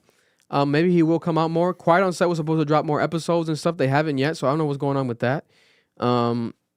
It's supposed to be a continued series, but we shall see. We don't know what's going on. We shall see. We have Joe Budden reacting to Diddy, right? The Diddy situation happened. He hit Cassie. It's on camera. And then he apologized. But then a lot of people were waiting for Joe Budden to talk about it, because the day the footage came out was the day that Joe Budden films his podcast. The podcast dropped the day after. Joe Budden did not speak about Diddy, but then it was leaked that what ended up happening was he spoke about Diddy, but then he edited it out from his podcast. This would technically be the second time he did this. The first time, when there was the whole trial and not the trial, but the lawsuit last year, he deleted his parts talking about Diddy too. Do you have his space audio? Yeah, I have it. I'm playing right now. So he did that, right? So the second time he deletes his response about Diddy, his take on Diddy situation. So people are like, as they should, questioning what the hell is wrong with this guy? Where does he stand? But then he went, and I recorded it, and I have the clip right here from when he went on Twitter Spaces. He created a Twitter Space to talk to the fans and basically said what he should have said on the podcast. But I guess it took him a day to realize it. And he went on to say, basically, fuck that guy. I'm not down with none of that. But yesterday was the first time seeing that footage, something like that, and it was tough to watch. He has zero ties to Diddy. He said that what he spoke about was short. Because it happened live. Yeah, it happened live. Like, he only spoke about it for 4 minutes. But that it deserves more than 4 minutes. Here's the clip right here. Today, come on, I'll put the suspense to bed. We were in the middle of our show when that news broke. So we spoke about it for 4 minutes, and then at the end, before sleepers, we spoke about it for another 4 minutes, and then we went on about our day. And I went outside with Amani last night, and he said to me, "Hey man, I think y'all should readdress the Puff shit because y'all gonna get killed." And I said, "Why?" The story was breaking. We addressed it. He said, yeah, but it wasn't the address. It wasn't the address that is appropriate for what happened. I said, why you say that? We did what we needed to do. He said, yeah, but I know y'all audience, and it was breaking in the moment. They wait from y'all. So I took it out. I took it out because it was insensitive for the moment. It was talking for 4 minutes about what happened, and in 3 minutes at the end is not the attention that the story needs, and it ain't the commentary that it needs. So I don't need to be the first one to run to something. We're going to get to it on Wednesday. But what did that have to do with the way y'all are speaking in this moment? Why do y'all think after seeing a video like that somebody is running from a topic? Like I done told y'all the last time, I have absolutely zero ties with Diddy or anybody Diddy related outside of seeing his kids when I'm outside. Why do y'all think that somebody's scared to approach something? You niggas have been sounding stupid all morning long, and I didn't want it to continue all the way in the afternoon. So here we are. But some of y'all niggas, y'all are relating this stuff to like battle rap. Y'all talking about Drake. Like, what are y'all doing? Get a grip. Get a grip. Relax. Go outside. Kiss your family. I don't think there's ever been this type of unequivocal evidence of somebody being a piece of shit that way, or at least I've never seen it. If it's ever existed, I have never seen it. Yesterday was my very first time seeing something like that, and it was tough to watch for many reasons. So what do y'all think? Is this like I'm gonna see something like that and not say fuck that nigga? Like what type of human do y'all think I am? Like some of y'all think the worst of me, and it pains me that I'm in this position where I have to dignify it sometimes because that's not in my soul and spirit. Fuck that nigga. You don't watch nothing like that, and I'm not one of them. I know it's an evil industry, and I know there's niggas out here protecting these people, and there's all types of there's evil shit going on. So I get it. I'm not down with none of that. I'm not in none of that. I ain't never presented myself like that. I move the way I move to be able to not associate with those types of things. So where y'all get this stuff from, some of y'all is I don't get that. Yes, have I edited things out before because there's no charges and you don't know how things are going to play out and it was a civil suit. There's nothing criminal and yeah. I don't think that's in the same ballpark at all as what we all witnessed yesterday. I think the issue is if Joe Budden wants to be as big as a Joe Rogan and compete with these major companies and be a network as he is, right? And I think he can compete with them. There is a sense of a lack of preparedness. This is such a serious topic and expected, Joe Budden, we want to hear what he talks about Diddy, right? Because Joe Budden used to work for Diddy and Joe Budden's in the industry and like he's the biggest #1 music podcast platform. But it leaks, the last time the podcast leaked when he was spoken about Diddy and he deleted a part, right? We shouldn't be having podcasts leaking. We shouldn't be having timestamps leaking. You're Joe Budden. Like, you should be more prepared and more professional enough that if you're not going to talk about Diddy, okay, you don't talk about him. But the fact that it leaked the way it did, that you did talk about him, but you edited it out, I think that's worse than the idea of you just editing it out. It's the idea of it being revealed because now it's like a sense of like, there's no organization over there. There's no sense, there's no disrespect to them because I know Ian, his manager on social media and stuff. Shout out to Ian. I know the team over there, some people over there. Shout out to Save On. But it's weird. Like, you're Joe Budden. Like, that's why people are mad at you. And he wants to be a hypocrite and go on spaces and be like, I don't know why you guys going off on me, blah, blah. You know why. Nigga, because if you didn't know why, you wouldn't even go on spaces and address the fans. You know why. Because it looks crazy. Why are you deleting your response to Diddy again? Like, why are you so scared of Diddy, the Diddy topic, and like it being so sensitive, blah, blah. And technically, if you go back, the first part he deleted, it wasn't even that crazy. Last year in November, it wasn't even that crazy because they leaked. I heard it. It wasn't even that crazy. Why are you even deleting that? Right? This time around, he's saying he deleted it because it was short. Right? It was only 4 minutes, and I do get that because I would have been like, bro, what? 4 minutes on this is all you're gonna do? That should deserve a whole hour. You know what I'm saying? You worked for him. Like, people want to hear your take. You deserve a whole hour on that. But that's my take. What do you think, Noel? I heard the argument that the reason why he wasn't willing to throw Diddy under the bus is exactly like he said when the first time happened with the civil suit. Why would you speak on something that's not proven? We have to stop doing that. You people have to stop assuming things. And there was this whole thing about that. Women were saying, oh, that's wrong. If a woman says something happened, you have to believe her. That's the whole back and forth about believing victims versus not believing victims. I'm personally on the line of, I don't know. You sometimes you need the evidence because these are some heinous accusations that just throw on someone's name. And if they don't come out, Vic says this all the time. You look crazy. You look crazy if you jump the gun and make a stand on something and it hasn't been proven yet. So I could see that. But then it was the way he handled the Drake situation with the pedophile accusations. Like, he really believed it. And I'm like, that was the shit that pissed me the fuck off. I'm like, bro, y'all need to understand what libel is as a concept. And Joe Budden knows it better than anyone else. Isn't this the man that everyone was saying that he gave his shorty an abortion? That he sat on her chest? I'm not saying it's true. I'm saying that's the accusations. The Tahiri? I think it was Tahiri or somebody else he was dating at the time. But Charlamagne the God even talked about it on The Breakfast Club. So... And Charlamagne the God has faced his own... accusations. So as these men know what this looks like. So I can see where Joe Budden would come from with the Diddy situation and say, hey, I'm not going to add in on this shit. We wait for court. We wait for proof. It is wrong to sit here and throw shit on a nigga's name. But then you run and do it to Drake. So it sounds like you did it because you don't like Drake. Yeah. Because you actually have animosity towards Drake, and Puff used to be your friend. He used to be your boss. You're going to let it go. That's why it's corny to me. Sounds like he's a gossip girl. Yeah. And this is why I agree with Vic. It's mad unprofessional. It's mad unorganized. You're supposed to be this big network. It leaves this feeling maybe Rory and Mal had a point when it came to the organization of the business. You have to be more organized than this. That was one of their biggest selling points. We get in spreadsheets on Excel and they look like bullshit. That's what we were getting the numbers on. And someone on Twitter said this best. When it's shit run business, that's what happens. So what we're seeing here is just poorly run business. Companies always make mistakes, but I know the difference between a well-run business and what I'm seeing here. Someone would have read those timestamps about 10 different times before they press send. Oh, yeah. And no one did. And it came out, and now you look fucking nuts. And now you got to go into space and give out an official statement. You didn't even give out an official statement. You were on a fucking space and ranted. He was like mad at the fans for like questioning him. I think he should have just dropped the podcast as it is, right?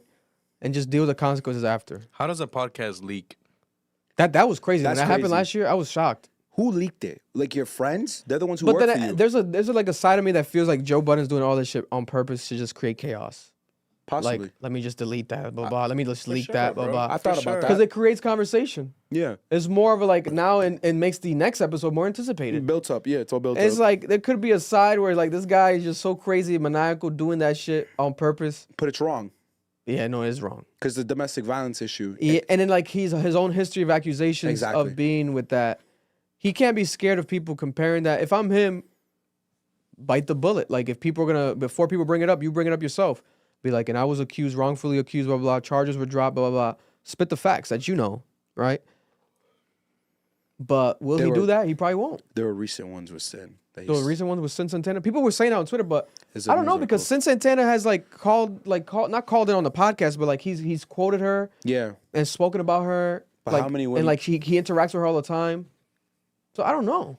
This is crazy. I'm like, what? Is it really that bad between him and Sin? It's not, but I know the Tahiri one. She did like a new interview last year with Jason Lee, and that's why him and Jason Lee fell out because he didn't like that because it dropped on his birthday too, and it was like a crazy. She was like crying, I think, on that one and saying things that I never even heard. I'm like, what?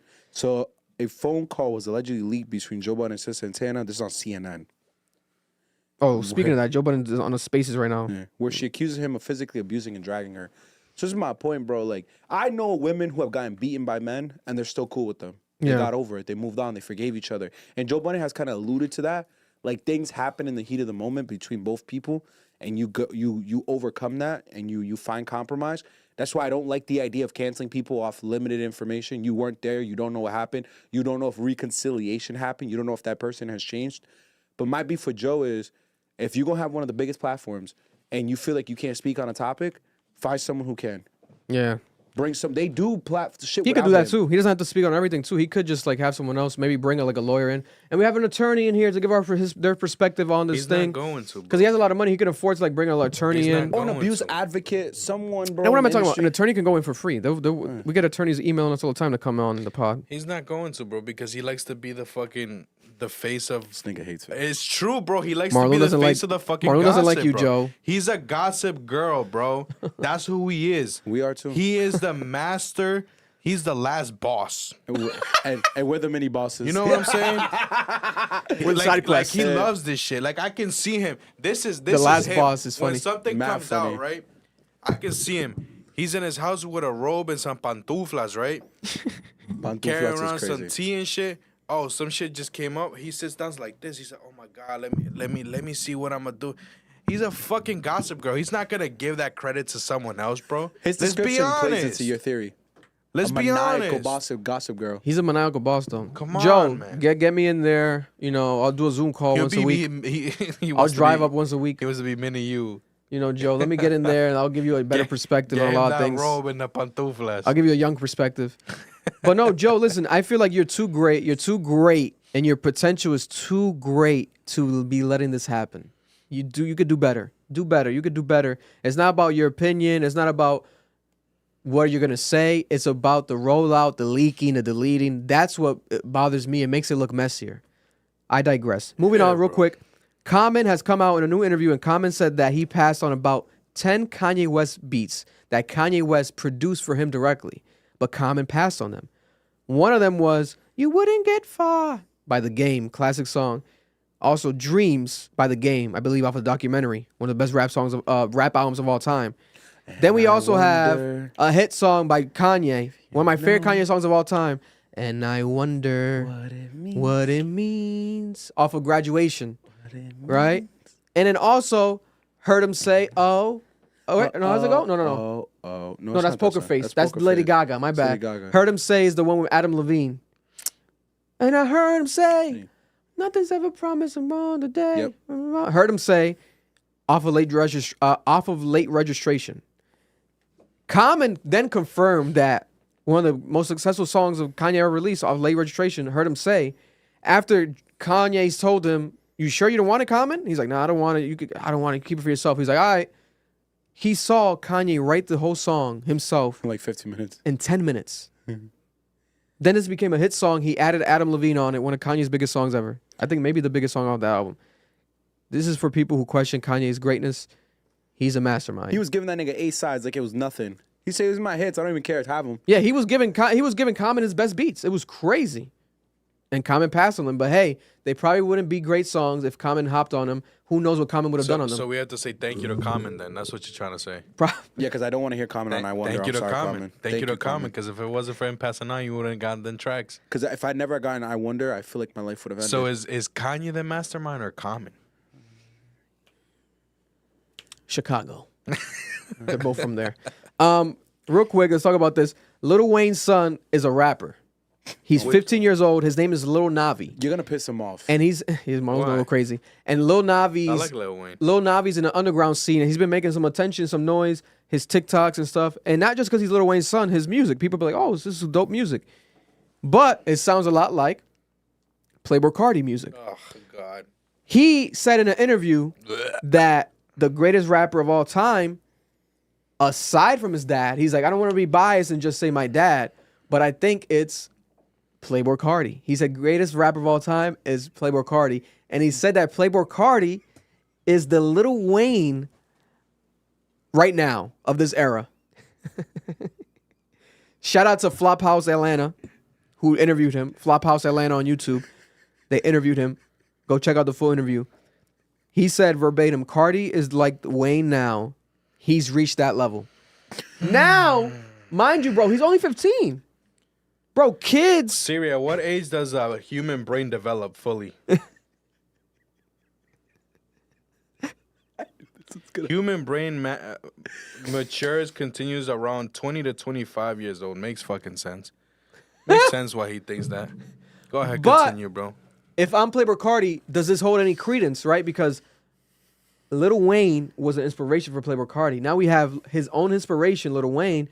His son is saying that he is the greatest and that he's the Lil Wayne of this time. And there's obviously a Lil Wayne influence with Playboi Carti because Lil Wayne had like a similar mumble voice and like would play into voice dialects. And you can hear Carti do that in his own way, right? There's influences there. People have always said it and seen it. A lot of these rappers are just Lil Wayne's son, right? Playboi Carti is one of Lil Wayne's son. But Lil Wayne's actual son now is rapping and says Playboi Carti is the new Lil Wayne. This is a crazy time, full circle, right? We're living in a new era, new moment.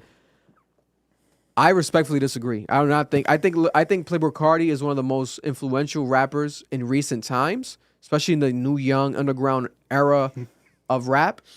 But he is not the Lil Wayne of this time. I want to say something, bro, but I don't He's want to not. like. He's not as great as Lil Wayne. He's not as great as Lil Wayne. You know, he might not ever be. He might not ever be. Why he might not ever why be. are you throwing Mike? He never will be. He never will be. He never will be in his life. Yeah, you're right. No, that's true. It's Lil Wayne. But he's 15 years old, Mar. This is what the 15-year-old kids feel. That's what I'm saying because their fucking mind hasn't fully developed, bro. What do you say that they be doing? Yo, Mar, you just don't got aura, bro. You don't got no aura. What You the just got Playboi no Carti's aura. fans be doing? You say what they be eating? Oh, Tostino rolls. Tostino roll. Tostino pizza rolls. Yo, Marlon, put that camera on your face, bro. Talk your shit, bro. Cause I'm not saying shit. Nah, man, I already wanna hear you. did, bro. Listen, I already looked it up. Human brain doesn't fully develop or mature from the age of 20 to 25, so I can see where he's coming from, like with that mentality. 15-year-old, bro. Come on, bro. He's just dumb. I don't even think he knows. I'm not even gonna say nothing, bro, because I'm gonna offend people. I'm sorry. I'm a good person. I'm a good person at heart. He's choosing the light today. I'm just helping. I'm just trying to help y'all realize reality and like people not come back a couple years like later from now and be like, damn, you remember when you was a dumbass? You know what I'm saying? Like I'm trying to help, bro. Yeah. I'm trying to help, bro. That music's not good for your head. You're gonna end up. God bless. God bless. Moving on real quick. We have some other quick things to talk about. This is a crazy story that people have been talking about. We don't got to go deep dive into it, but we could break it down real quick because we haven't spoken about it in here yet. Bronny James, LeBron James' son. Oh, my God. Right? Bronny James, LeBron James' son. This is bad. 19 years old, right? Has facing maybe some of the biggest pressure in the history of NBA as far as when it comes to legacy. You know, his father's LeBron James. You're his son. Your name is basically LeBron James too, Bronny James. Does he play basketball? He looks just like LeBron James. He plays basketball. Is he good? Mm-hmm. He played at USC. We're going to get to that, right? He played at USC, but instead of staying in college for another year, he only did 1 year, and now he's entered the draft combine, the NBA draft, to potentially now be drafted into the NBA, into the league, right? But the combine was from May 12th until May 19th, right? I guess till yesterday. A week, multi-day event. There were scouts there, NBA scouts looking at Bronny play, right? This is LeBron James' eldest son, right? And remember, LeBron James said he had a dream one time to play with his son. He wants to play with his son in the league. Pause. Maybe on the same team against him, however, at the All-Star game, whatever the case may be, right? And people are now questioning, is Bronny James' skill good enough for us to draft him on our team, draft him high, or are we just drafting him for the hype? Son, yeah. Because it's LeBron James' son. So people think automatically if we get Bronny, LeBron's going to come over here to play with him. Automatically, if we get Bronny, we're going to get more views. People are going to watch. Damn, LeBron James is going to visit and watch the games. You know what I'm saying? It's going to be hype whenever LeBron James faces him. This is like crazy. Think about it. This is a very business-minded strategy play that needs to happen because even if you don't play with Bronny James, imagine Bronny James is on the Memphis Grizzlies. Memphis Grizzlies game versus Lakers, father versus son. That would be crazy in itself. That might be even crazier than seeing them play together. If you think about it. Them facing each other. You think LeBron wants to be on the same team with him? He said he prefers. He has to make that fucking decision. I'll tell you that much. No, you guys soon. You guys didn't see the announcement? Oh my God! What announcement? From his son? So in Utah was the one. It's been like rumored because they looked at the probabilities. You said the scouts said that he's bad? No. So I saw that. Come and play that soon, okay? Yeah. The probabilities that Utah's gonna end up with the first round pick. Funny enough, Utah Jazz. Yes. When that news came out, LeBron immediately changed his statement and said, "Me going to the team that drafts my son is not guaranteed at all." Yeah. And everyone said, "Nigga saw Utah and ran," which is valid. Because I'll tell you this, Vic, a lot of people don't know this because they don't watch college basketball. This is one of the worst draft classes in a long time. It's not that great. Yeah. Compared to what we've seen over the few years. They saying the women are better right now than the men. They are. Wemby, Luka, like there has I'm been. happy to hear that, though. I think it's time for them to get some exposure. Yeah, and right now we're seeing the Larry Magic era of women's basketball. We're gonna see the Jordan's coming soon though. There's one in college. She's a demon, but I'm telling you right now, that draft class is gonna be terrible. Bronny gets drafted in the second round. Because you can waste a pick. It's all trash anyway. There's been reports now, right? This was on by the NBA themselves reported that there's 2 scouts that said supposedly said that Bronny's NBA game, they compared it to a poor man's Davion Mitchell, and that they would not draft him. 2 scouts specifically said this. 4 on threes on one day, 1 for 3 the other day. Needs screens to create space, and his only scoring came on paint touch floaters and can only go left. His strength is supposed to be defensively, but he's a switch matchup. Every bigger player who switched on him scored. And the stats right here read he's averaged at USC in college 4.8 points per game, 37% field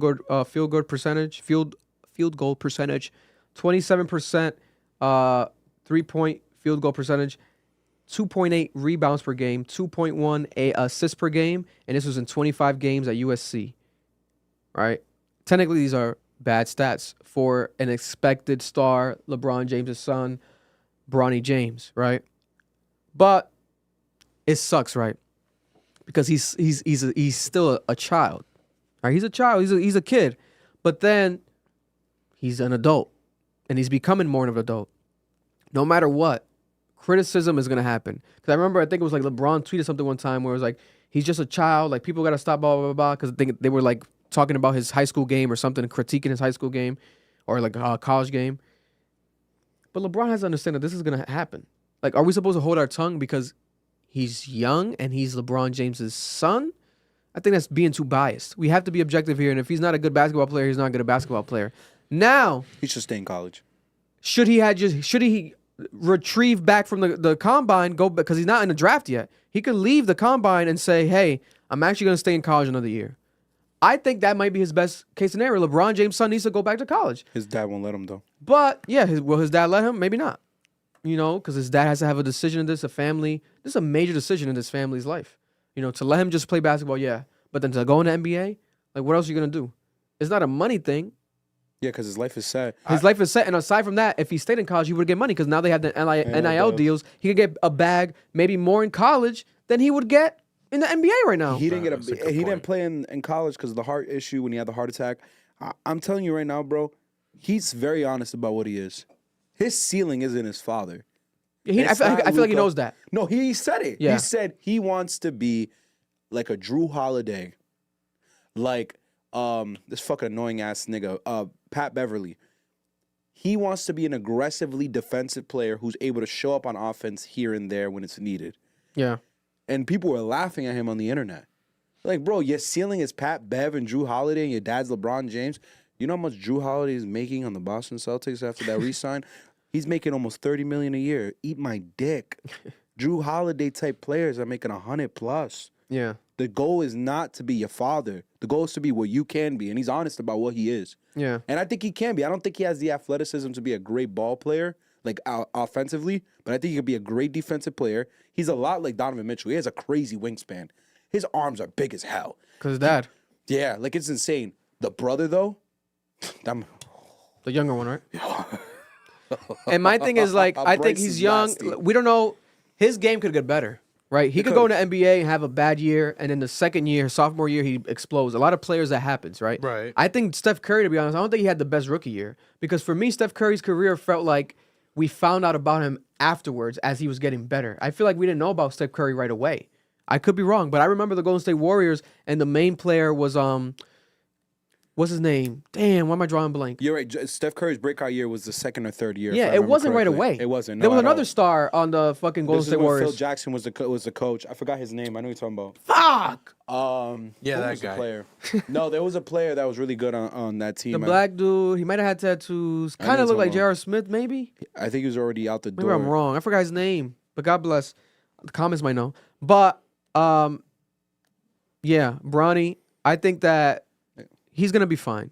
I think it's just a lot of pressure. People want him to be the face of the league. They want him to be a star. It's like it's rare for like you to be LeBron James and then your son to be as epic as you. That's God hitting a home run twice. It's rare. Let him just be Bronny. It might happen with D Wade. D Wade's son is nice. So is Melo's. They're fucking filthy. It just didn't happen with LeBron. It's fine. Jordan didn't have a good son. Jordan's son was mid. And people are like, oh, do we blame LeBron? And LeBron not training him good enough. That's Come hilarious. on, bro. That's crazy. I was gonna say, do you guys think that Monte Ellis? Monte Ellis. Shout out to Monte Ellis. I used to love watching Monte Ellis. Thank you so I much. used to watch You Monte said it Ellis right with now. Marlon all the time. Shout out to Colton, man. Who's that? Thank you. Monte Ellis. Monte Ellis. is Anyways, nasty ass, what I was man. gonna say, do y'all think that it'll get to the point where people are gonna continue to compare him to his dad to the point where he's like, you know what, fuck this, I don't want to do this no more? It could get that pressure. Right now, I think he has a lot of pressure, but in the interviews, he's very professional. He makes it seem like he has no fucking pressure. He makes it seem like there's some, but it's like not enough to like phase me. He's moving very like very professional, more than I expected. But I think it's media training. Yeah, me too. He's LeBron James' son. I think he knows he has pressure. We've also never seen this. You guys remember, like, that's how Aiden Ross blew up, because Aiden Ross used a game with LeBron James' son, Bronny. Like, Bronny's in the culture. Like, Bronny's tapped in. He knows. He been probably in might front watch of this podcast. Who knows? He's tapped in. He listens. He knows everything that's going on. He knows what people are saying about him, right? He's tapped in. He's aware. He's self-aware. And that's all we can ask for. We don't want an ego-driven son to, like, come in the game, maniacal, and tell people, like, LeBron's my dad. And if anything, I think the pressure's on, because when they face Bronny, you think they're not going to, like, Caitlin Clark him, like how Caitlin Clark's right now is in the WNBA, to get and back they're at him. bullying her because she was such a big star in the college. They're like, bitch, you think that this is WNBA now? They're screening her mad hard legally, but I like that because that's only gonna make her tougher. Caitlin Clark is gonna turn into a fucking monster in a year or two. I've seen you too. Yeah, I agree. I think what they're gonna do with LeBron's kid, Bronny, is they're gonna get back at his dad. Yeah. Through him. A lot of people in the league are mad for what LeBron ruined a lot of people's careers. Paul George could have got a ring with the Pacers if it wasn't for LeBron James. My thing also is this, bro. Sponsored by Underdog Fantasy. Promo code Ambition. Keep going. I forgot to. Yeah. When you think about it, though, we've never seen this before. Never. We've never seen the pinnacle of a sport athlete have a child, and that child be good enough to actually make it to the same sport while they're still there. Every time we've ever saw it, the child was always better than the father. Vladimir Guerrero Jr. He's better than his dad by a long shot. Jeremy Pena. Jeremy Pena is better than his dad. The dude who's played for the Mariners, the black dude. What's his name? Jeffrey. No, fuck. The wavy nigga. Chat will tell me in a second. There's also, who else had a kid? Steph Curry. Phenomenally better than his father. Dad. That's true. That's true. Almost every single athlete has always been better than their father. We've never seen this drop off before. I don't know how everyone's going to react to it. Magic Johnson's kid is gay. Is not a woman. It is a woman now. I apologize. He's not. No, I think she's gay. He's gay. I think it might be a she now. I don't think so, bro. Let's not put that on their body. Oh, we can't. Chat. I If you're apologize. watching live, we don't know if I don't think there's a transgender. How about Michael Jordan's son? He didn't even get out of college. But he's dicking down Scottie Pippen's ex-wife. He's got to count for something in life. Ken Griffey. Ken Griffey Jr. There Ken we Griffey go. Jr.? His dad was kind of shit, but Ken Griffey was amazing. Yeah. Bro, I'm telling you. It's a consistent across all sports. The dad is always the shittier player. No, you're right. This is the first time it's this significant. Because remember, LeBron was bro, in college, LeBron was top 10 in the country for football. Not even basketball, football. He was a star football player. Bro, if my dad was LeBron James, I'm not going to tell you. I'm not going to lie to you. I wouldn't even touch a basketball. I'd be like, nigga, you That's got what I was that. gonna say, yeah. You got that shit. Because you always live in the shadows. Give me golf, nigga. Give me golf. You take basketball. Give me something else. A smaller ball. That ball, I can't handle that. But that's the thing, like these poor kids. But maybe he loves it. These poor, that's maybe right. These poor kids, they're automatically. It's like their destiny is written on. You know what I'm saying? Mm-hmm. Like it's crazy. It's like the moment you have a kid or whatever, they're definitely gonna be an athlete as well. Yeah. You know, and that kind of sucks because like you might actually really love the fucking sport, and you know that you're not as good as your parent and shit like that. But you know that if you go into it, you're going to get overshadowed by your fucking dad. So now it's to the point where you're getting so much criticism and shit. Yeah. That it's going to make you hate the fucking sport. And now what you going to do? And I hear it. And I get it. But sometimes you got to overachieve. I'll give you a great example. There is one player who outshined the fuck out of a great parent. A lot of people don't know this. The running back for the 49ers. You guys got to give me his name because I don't have it in my head right now. That motherfucker's the great. Debo Samuels? Nah, he's the wide receiver. It's the white man. This guy's a terrorist. Y'all got to give me his name in the chat. This white man. 49ers, the running back. No, look at me. This white Marlon, man. aren't you related? No. Jimmy Johnson? No. Do you want to know what his Yo, parents imagine are? he hit it. Nah, that'd be funny as Jimmy Johnson. That'd be so funny. Is that actually someone? No. That's a breakfast sandwich, That's bro. a breakfast sandwich, bro. That is a breakfast sandwich. Nah, you're trying to make me look fat. No, Nah, bro. nah, Isn't fuck it like a y'all. breakfast It's sandwich? a breakfast sandwich. Jimmy yeah. Johnson? Yeah. Jimmy Dean. Jimmy Dean, bitch ass motherfucker. Thank you, chat. Your guys are hilarious because Jimmy Jean is disgusting. Jimmy Dean. nigga, Jimmy Dean. Thank you. You to got some Jimmy Kelvin Jeans on, and though. Sebastian, I do have some Jimmy Jeans. You might Christian- have took the mic off again, bro. You hit that shit hard. Oh, I did. Christian good. fucking McCaffrey. Oh, yeah, yes. You know what his parents are? That's the number one player on the fucking in the planet. NFL last year. Bro, he's offensively. a god. Yeah. A god, bro. Yeah. You want to know what his parents are? They're Olympians. Patrick Mahomes was better than his dad, too, right? I believe his dad played. But yo, your parent is an Olympian. I'm pretty sure they won Floyd a medal. Mayweather. There's a lot. It's possible to overcome a great parent. For sure. He did it. He is arguably one of the greatest running backs of all time. Will probably go down as the greatest running back of all time. He surpassed his Olympian parents. I don't see Bronny ever doing that with LeBron. Yeah, man. He won't, bro. It's over. And this It's is cooked. brought to you by Underdog Fantasy. Promo code Ambition. Download the app right now. Underdog Fantasy is currently the NBA playoffs. The finals are coming soon. Right now is the Western Conference Finals coming up and the Eastern Conference Finals coming up this week. A lot of amazing matches. I have my picks right here for Underdog Fantasy. For the Celtics game against the Pacers, I have Jason Tatum higher than 23.5 points. Jaylen Brown lower than 1.5 rebounds in the first quarter. Derek White higher than 16.5 points in the whole game. Tyrese Halliburton, I got him lower than 32.5 points, rebounds, and assists combined. I think he's going to do a little lower than that. You think so? Now when I said it out loud, I might regret it. Drew Holiday is going to do lower than 5.5 rebounds. And that's my picks right there. 5 picks for Underdog Fantasy. Download the app, Underdog Fantasy. Use our promo code Ambition. You'll get up to $100 free matched.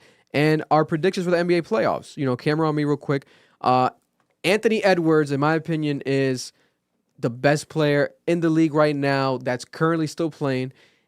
And my favorite player to watch on TV. There's something about Anthony Edwards that feels very iconic. I don't know if I'm being dramatic or what, but when I watch him play, people have always jokingly compared him to Michael Jordan because he looks like Michael Jordan in the face, right? At first, I'm like, people are just kind of being weird and racist. But the more and more he plays, I'm like, nah. There's something to him that is Michael Jordan-esque. Even the way he markets his shoe that hasn't even dropped yet, the lower AE1 Adidas, has been phenomenal. The arrogance, the attitude. Amazing marketing. The shoe hasn't even dropped yet, and people are already trying to buy it because once it drops, bro, it's like $100. It's a cheap shoe, and it's a dope-ass basketball shoe. Probably the best basketball sneaker right now. We got Wale doing fit pics in it and shit, making it look fly. We haven't seen a basketball shoe flyer than this one in years, right? It's been a while. I'm curious to know what the shoe looks like now. Bro, you look it up, you'll probably like it too. What's I'm it telling called? you. The AE1. They're hard. The lows are the better one. The lows are better. AE1. I want to get the black and white pair. Anthony Edwards a star, right? Aside from that, the way he handles the post-game interviews, very professional, right? And cocky when he needs to be, right? They beat the They look like soccer shoes. who they beat? Not the Dallas Mavericks. beat the the face of Nuggets the last night. The Denver Nuggets, right? The former champions. They Came beat back from a 20-point lead in the second half. and he was saying that he was locking up.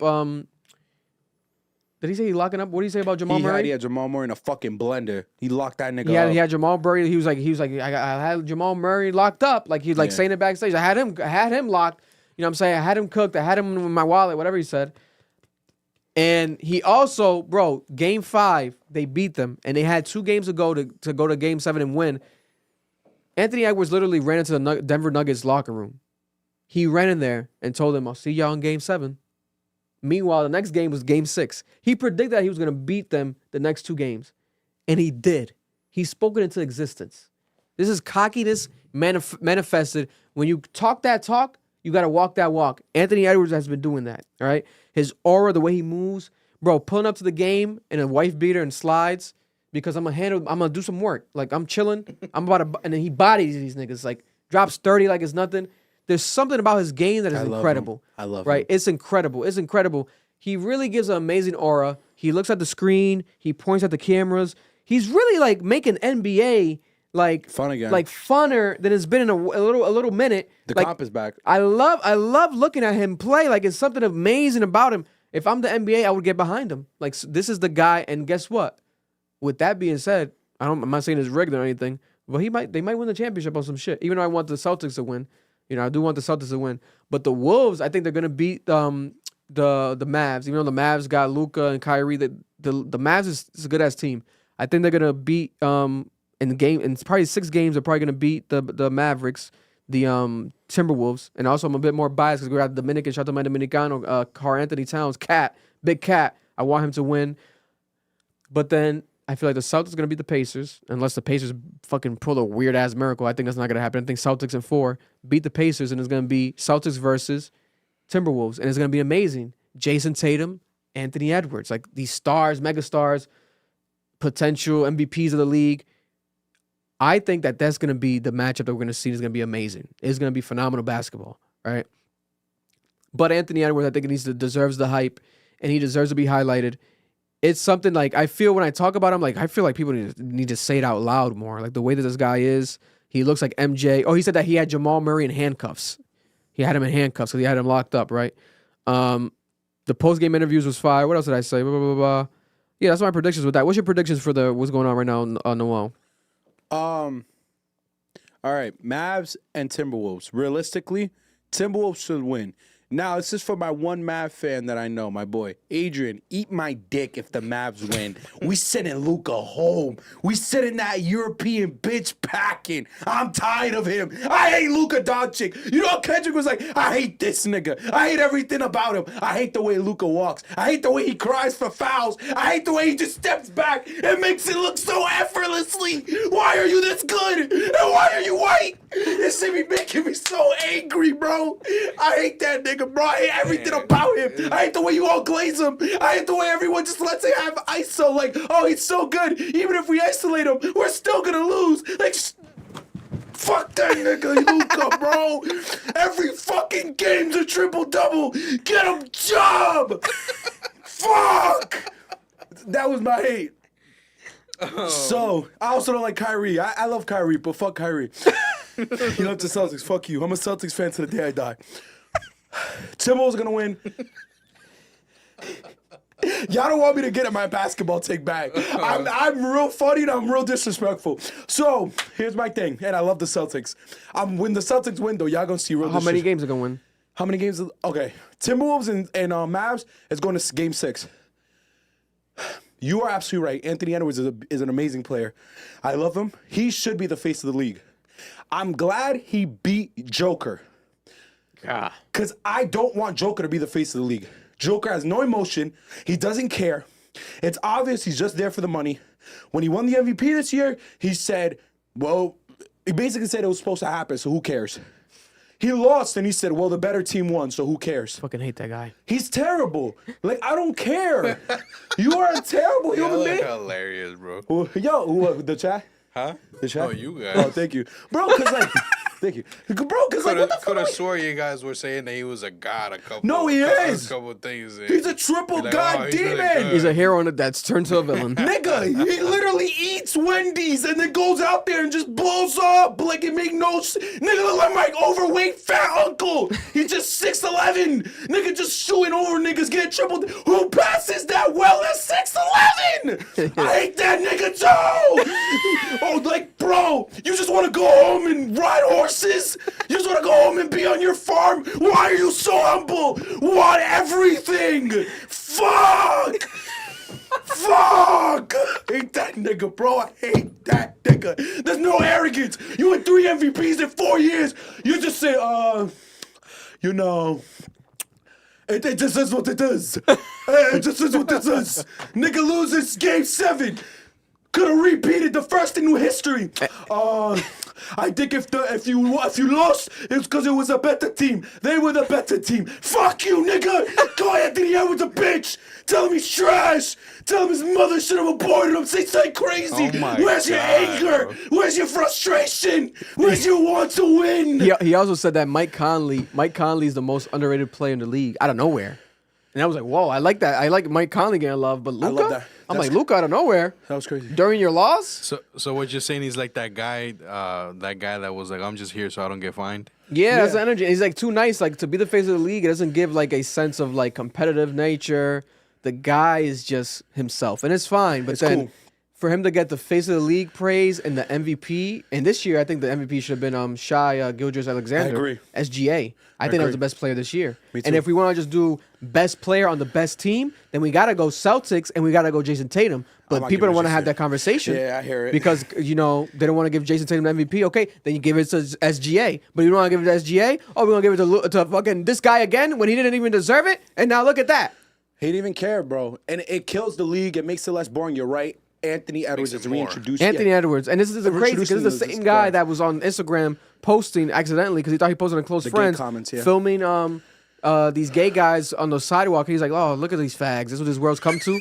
And it's like, damn. Yeah, he but thought it was a CF. He apologized, blah, blah, blah, blah. He's not perfect. And then the same guy that mistreated his the girl that was pregnant, remember? He was texting her to get an abortion. Oh, We yeah. covered it in here, Yeah, too. what happened to him? That was him. That was him. Anthony Edwards. That's Anthony Edwards. It's just The one that you guys are saying he's mad good right now? Yeah. That nigga's a goat. Here's my thing, though. I think he had to go through those bad moments to now, like, to grow up. He's and 22. his persona to come through. That happened when he new was 20. haircut, new vibes. Like, I feel like he just looks like the guy. Bro, he's literally Jordan. He's becoming his He's like, age. he's crazy. He's scary. He was very young. He was in his 20s. He was 20 when that happened. Here's my thing, though. Boston Celtics. Boston Celtics suck my dick. I love you guys, but you better sweep these bastards. Someone says, sounds like Noah had some money on that series. Nah, I did it.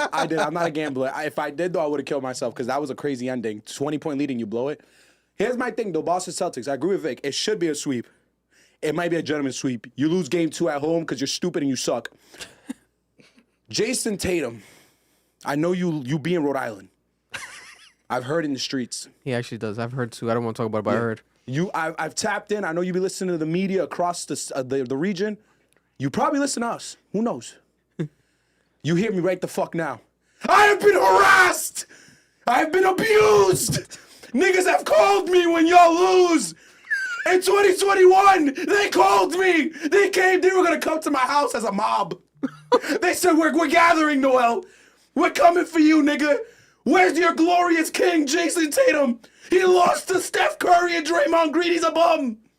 I couldn't say anything. I ate it.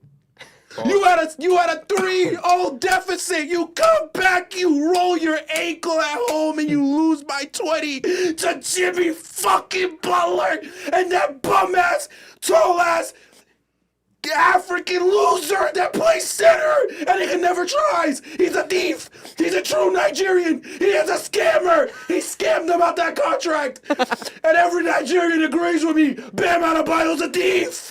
A thief. And you let that nigga win and get gentlemen swept in the finals by the Nuggets. You were the team to go. Jason Tatum, please. I want a chip. Yeah, let's talk about now. Let's talk about now. I want a chip. I think they're gonna get it. I think this is the year. I hope. For some reason, I felt randomly like the Knicks might pull like a miraculous and like, oh my god, like out of nowhere, and then it's the next year. But then look what the Knicks happened. You know, they fumbled it. But then there was injuries. Brunson at the end got injured. God bless. That hand injury was crazy. Yeah, but then also wasn't there someone else injured that came back? Josh Hart, and then, OG and Nobly too. And then like OG was like feeling, I think, hurt still at the end. Like, why did you even come back? Like, Yeah, it was risky. game. It was risky. He took a 3-pointer. He landed weird. He only played 3 minutes. No, it was risky, bro. It was risky, but we might win. If Jason Tatum can show up and Jaylen Brown can dribble with his left hand, it's still possible. We shall see. Chat, let us know.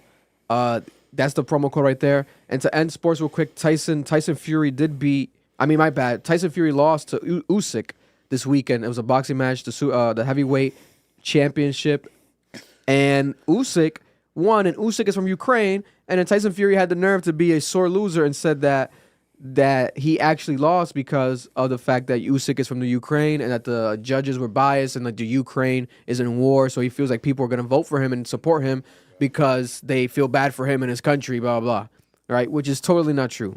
You lost fair and square. I think it was close, but not close fight like, oh, you should have won. You lost, right? And this makes Usyk the first undisputed heavyweight champion in a 4-belt era. And they are going for a rematch in October.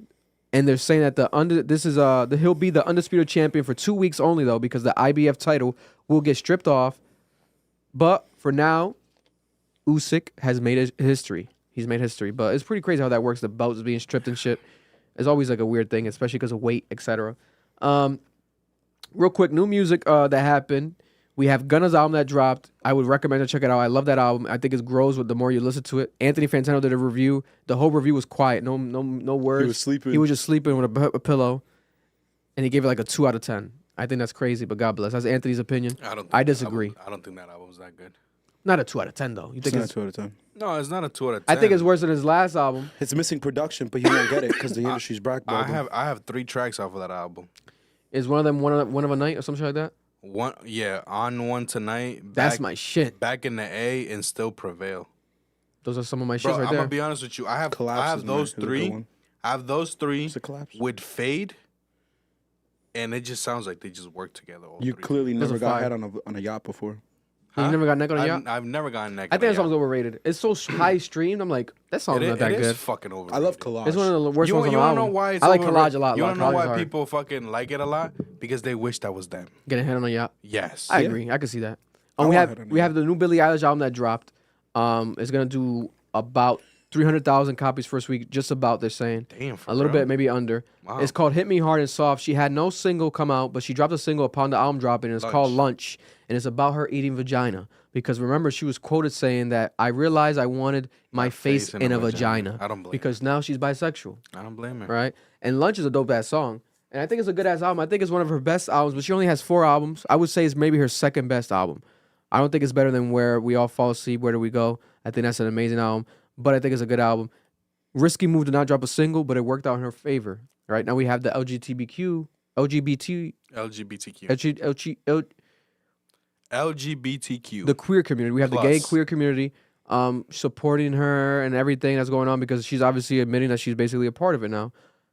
And the album, she's talking about that musically, right? Her brother, again, Phineas, amazing production. I like this album. Go check it out, Billie. Are you going to take back your statement? What did I say? That her being gay was going to make her fall off? Kanye West has no influence. Oh, because so she did a listening party. That was exactly like and they said it looked exactly like Kanye West's listening party. It was a stadium listening party too. No one's ever done that. Kanye's the only Stadium one. listening party. Yeah, he has influence, but she only did one. That's valid. He did tours, and they sold out every time. They sold out, and I don't think she could do a listening party tour and then sell out like that. neither. Hell no. And it looked, to be honest, I love Billie. It looked awkward. It did not look like a Kanye one, so it wasn't necessarily a successful one in my opinion. It seemed like it'd be a rushed one, but then who also be rushing it? The label. Kanye too. Dude, sometimes, not all the time. Yeah, he does that's it. true. That's true. Chief Keef dropped his album. They say it's a comeback album. I think it is a comeback album. I think it's a really good album. The album is Almighty Soul Part 2. My favorite song on there is 1, 2, 3. You guys should check it out. Production's insane. It's better than the Mike Will album that he dropped this year as well. He has 2 albums now, but this is the one that people have been waiting for because Almighty Soul, the first one's a classic Chief Keef project. Now we have the sequel. Did you react to it with Edwin? No, I haven't reacted to it yet. I might not. I just like it a lot. It's sold, I think, like 25,000 first week, they're saying. Almighty Soul 2. People are liking it a lot. 1, 2, 3 is my favorite song on there. I think it's the best song on there. Runner is popping up. It's 17 songs. I think it's a Chief Keef album, a good Chief Keef project. And I think this is his comeback. It feels like it. And I think his collaborations with Sexy Red have helped it because they have like a dynamic duo energy. They've been working really well together. I like that Baby Mama joint. That G Herbo song is hard as fuck too. Yeah. No, it's good, bro. The project is good. I think Chief Keef deserves all credit where it's due. Ghostface Killer dropped an album out of nowhere with a very mid Kanye West verse out of nowhere. 21 Herald out of Atlanta, new project. Sick of Myself. Childish Gambino dropped an album, but it's very interesting because this was the same album that he dropped 4 years ago, that me and Eric reacted to. We loved, right? It was called 3/15/20, March 15/20. It was supposed to drop on that day, but it never did. It was like an unfinished album. He had an Ariana Grande album, on it. It was like rough drafts, but it was good as fuck, right? He remade his album and finished it, and now he dropped it now, and it's called At the Vista. But he said that there's a new Childish Gambino album coming, though, with new music this summer. So a lot of people didn't like this album. Like, what the hell? You should have just kept it how the original, and I feel the same way. It didn't sound as good as the original. Very confusing, but it is what it is. I think he should have not erased the old one and kept both versions. Childish Gambino definitely should have done that. I don't know why he did not do that. God bless his heart. He's still a legendary artist to me. I loved him seeing him on stage with his feet out, dancing. But it did lead to a foot injury, so maybe he should wear socks next time. A Boogie dropped an album. Nigga, he was in the hospital. Some Sky Zone socks? He needs some Sky Zone socks with some Sky Zone grip on socks. him, bro. He Like he's does. about a pound town. It's called Better Off Alone, the new A Boogie album. I gotta check it out still, I'm not gonna lie. Yo, I heard that album's insane. Is it good? Yeah, I heard his last EP was good. I played it. A Boogie? A Boogie. A Boogie. A Boogie. A Boogie with a- A Boogie? You know, Boogie he's not with talking a- about fucking a virgin on his album. Hopefully. That's Lil TJ. That's Lil TJ. You're Oh, confusing them. my apologies. See? She A hurting. Boogie's son. She God a bless. virgin. She a virgin. Nah, A Boogie's Metro Boomin make it boom. Metro Boomin make it boom. In the jungle. Don't trust bitches. I love A Boogie though. I think he's one of the most influential artists to ever come out of New York, if we're being honest. A Boogie's son, Lil TJ, he has a lot of children in the game, you know, if we're being very honest. A lot of them might be disguised as drill artists. But A Boogie, as far as melody rappers go, Oh, he does. In 2016, there's when a he little introduced, there's a little generation under A Boogie. I agree. We have to be honest. Especially out of New York. He's an OG. He is. He's an OG veteran out of New York at this point. That first album changed music. You gotta give credit where it's due. So check out his album, Better Off Alone. Let us know how you guys feel about it in the comments if you guys rock with that album or not. Ian, the new project by Ian, right? Oh, also shout out to Wolffacejoeyy out of New York as well. You put me on Wolffacejoeyy. Shout out to him. And before we get to Ian, also new album this Friday by Vince Staples. Vince Staples is dropping a new album. He dropped a new song today. The song is called Shame on the Devil. The album's called Dark Times. It's 13 songs, short album, brand new album this Friday. Allegedly, maybe Schoolboy Q might be on it. Alchemist might be on it, producing on it. I'm hearing good things about this album. Vince Staples has people's attention. It seemed like he also was waiting for the beef to die to drop an album out of nowhere. Capitalize and drop it. I love Vince Staples. I think he's a great album artist, and he's underrated, to be honest. He's one of the best of this generation, but nobody really talks about He's it. But funny, bro. It is what it is. He's funny. His personality, I think, outshines his art. He's funny. And it's okay, but that's not a bad thing. You're blessed by God. You're a great person. Shout out to Vince Staples. But to end it here with Ian, music-wise, Ian dropped a new album. Ian is this new rapper that came out of nowhere. I believe he might be 19 years old. He's young, and he looks like a frat boy from college, a regular white kid that always wears a white T-shirt, sweatpants, and his hair's a mess. No lineup, no haircut, just messy hair, right? Rich white boy, suburban hair. It's amazing. But his music is hard bass, Yeat sounding, Playboi Carti influence like crazy. And it's actually really good. He has a song called Rhode Island. I thought he's from Rhode Island. He might be from Rhode Island. If you're from Rhode Island, let's interview you. They're jacking he's from Dallas. I don't believe it. Who knows? I know that he's in Atlanta now, and he's managed by Atlanta people now in Atlanta. He's still independent, though. I heard Dog is the name of the record label, Dog Face. The album is called Valedictorian. I heard it. I like it. Very dope. Some of my favorite productions I heard this whole year. I'm hearing there's one producer on it, Sprano, some shit like that. Soprano and Tana. I'm hearing young producers. They have a big career ahead of them. I think he's dope, but I do think the music carries him. The production carries Ian. Without the production, he doesn't give much, you know. But it's hard. I think it's hard. The way that I'm driving this Wraith, you would think no. The way that I'm driving this Wraith, they gotta put me on suicide watch. We're gonna two-tone body. You know what it is? My big brother like Marshawn Lynch. He'll run through somebody. It's hard bars. It's just hard, bro. It's just his tone is the problem. His tone is very like laid back, monotone, and he lets the beat do his job. That's not what you do on a beat like that. Chief Keef did that, but Chief Keef's the god. Yeah. Without Chief Keef, there's no Ian. I agree. Right? But God bless Ian. People think he's an industry plant. Who else came out of nowhere and dissed him? Right? Yeat. Now we have Yeat dissing Ian. There's a song that snippeted and previewed, right? And the song, I can't play it because of copyright. You never know because they might drop it officially. Yeat posted this and deleted it. The song says, "You trying to take my sauce from me? Got to give that back. Oh, you trying to learn how to make this bread? Got to take my class. You trying to do what you do? No, you trying to do what you can do? You trying to be who you can. Ha, ha, ha." So people are thinking that this is shots at Ian. He deleted it and he posted it and then deleted it. Why are you going to delete it? It's kind of weird. And then right when Ian drops, he says this. Is he an industry plant, Ian? Because why is Yeat dissing him? Like, do you think that he's made so much impact that Yeat is like, I gotta diss Ian? I would think that maybe not, but maybe you know a label's behind him. I was gonna ask y'all. Because like before we brought him up, did you know about Ian? Have you heard about Ian Yeah, yet? you guys sent the previous stuff that was like, yeah, that's true. You know, I was there from the start. Yeah. Anyways, they won. Yeah, they won. Do you think how did Yeat's last album, Project, whatever, do? Did it do okay? Great. It did It decent. wasn't that good. It did decent. The album was amazing. Do The album's great. Do you I like really- this last album. Do you really think he would be one scared and that's why he did that, or two Intimidated. He might be intimidated by Ian. or two? This is just to Labels help- picking each other up. help yeah. each other out. This is the label creating beef. I could know? agree with that. I think it's number 2. Because I don't think Ian's album Because they is that saw great. how well the Drake and Kendrick beef did. Yeah. So like they're gonna do an Ian and Yeat beef. It could be the labels. Because Ian's album didn't even do that great. So it's like I could see them doing that to pin against each other. I think Yeat and Ian have a similar situation. Their content is limited. How many times can you talk about fucking a bitch and being in a certain truck? Yeah. And like having certain clothes. Ian's biggest issue is he doesn't belong on those beats. Gucci Mane type niggas belong on those beats. Like niggas who like you could hear the struggle in their voice when they rap. Like they want to get out the hood. Yeah. Yeat, on the other hand, the issue with him is like how many times can you say the same thing over different beats with different flows? Because he did it differently on the recent album. He did a Travis flow. What's next? Malone's right. I really think this is him understanding I need to create buzz around me because I tried something else on my new album and it didn't hit the way I thought it would. And it's crazy because these guys are still technically underground artists, right? Yeah. But we live in an era where underground technically becomes mainstream because these underground artists are the biggest artists on TikTok. That Breathe song is weird as fuck to me. Like Yeat has some of the biggest songs on TikTok history. Like how's he still considered underground? Same with Ian. Right now he has some of the biggest songs on TikTok currently, and he's still considered underground. A lot of these artists is like what is really underground? Because they can't tour.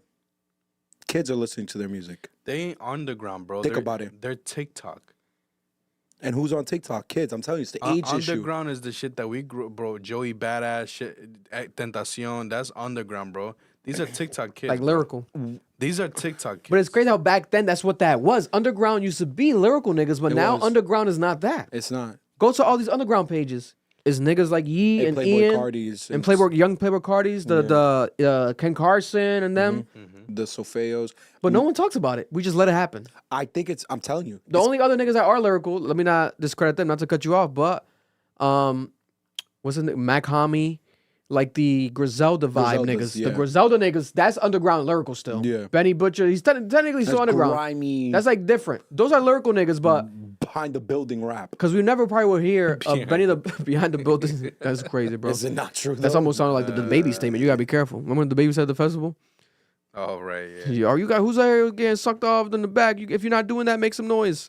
It's like, what's wrong with that? You homophobic, God bless. But we love the baby here. But we're never gonna hear the Benny the Butcher featuring Yeat. Yeah. Technically, think about it. I don't know. can't. We're It never wouldn't hear make that. sense. So there's 2 undergrounds. No one talks about that. I feel like the first underground exists because of kids. The kids listen to these niggas. So it might be TikTok, like you niggas are saying. That's probably not even underground. I think there's underground. They're just not old enough to go to tours. Underground, what we listen to, and then there is in their room eating tocinos, which is like, you know what I'm saying?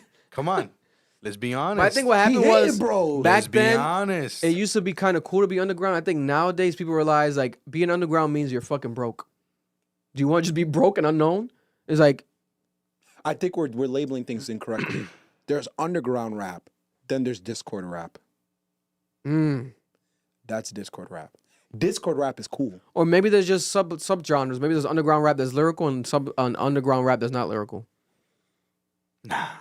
Because back then, technically, McConan was underground. Yeah.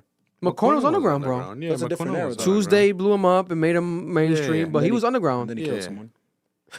Accidentally. Accidentally. Allegedly. I forgot about that story, so I'll say allegedly because I forgot that story. God bless. But I'm gonna tell you this. Real quick, because I want to say the last thing is going to be to close off the podcast. Yeah, it's already 1 o'clock. The Iran president dying. Okay. Rapidy rap niggas. My bad. There's so much news today, guys. We had to cover it all crazy. for you. We love you. I think the rapidy rap niggas are considered broke, the underground ones. But the Discord underground niggas, they have aura. They're considered wavy. People look to them for taste. These are like TikTok, Kick, Twitch, IG niggas. Let me link up with these streamers and Yep. spit in rooms type shit. And there's 15-year-olds watching them versus the 40-year-olds that are watching the underground rappers. It's very interesting. Ian right now might be the hottest Bro, I'm one. telling you, there's real rap and then there's brain dead rap. But real quick, to end the That's how we're gonna podcast, categorize it. we have the craziest story that happened this weekend was after, and correct me if I'm wrong, Noel, and anyone in the comments, but I remember, this is how I remembered it, right? So we have the war with Palestinians and in Israel, Gaza, but then I remember Iran joined in to support the Palestinians against Israel, right? They've always supported them. They've always supported them, and they came in recently and joined officially, and it made it more of like, oh, people were like, damn, is it really a world war now? Because we got multiple countries of like being involved. We have the U.S. sending aid over there to support the Israeli and the IDF, right? Mm-hmm. But then now we have over the weekend, in the midst of all this happening, like a week after basically Iran and everything joining, the Iranian president in a helicopter crash has now disappeared. They can't find his body. So they're reporting him dead. And I believe that they're already announcing the funeral for Thursday. I think Vladimir Putin is going to attend the funeral. They're saying a lot of world leaders are going to attend the funeral, but they still haven't found this guy's body, right? So it's leading people to be suspicious as to where's his body, why who attacked him. I think Israel already said that they had nothing to do with them, according to them, right? Remember in the past, they also said they had nothing to do with the hospitals being bombed. It wasn't them. Israel also bombed Syria back in 2007 and said they didn't do it. And then it was later proven that they did. So this war is scary. Like, it's weird. Like, the fucking president, the Iranian president, I think someone else was on the plane, the prime minister, two very important people in international politics, Foreign Minister Hossein Amir Bahaladian and the Iranian president and other officials were killed in a helicopter crash. They said that it was in a mountainous terrain near the Azerbaijan border, and this was announced today, right? The president was 63 years old, and the foreign prime minister was 60 years old. They were traveling in a convoy of 3 helicopters from Iran's border with Azerbaijan in the country's mountains northwest after inaugurating a joint dam project. The helicopter went down in a heavy fog in a remote area Sunday afternoon, and the search operations were hindered by fog and blizzard conditions, and it made it difficult because of the terrain as well. The bodies of all 8 on board were found Monday. Wait, so they found his body? At first they were saying that they were lost, but then supposedly now it's confirmed that he's dead.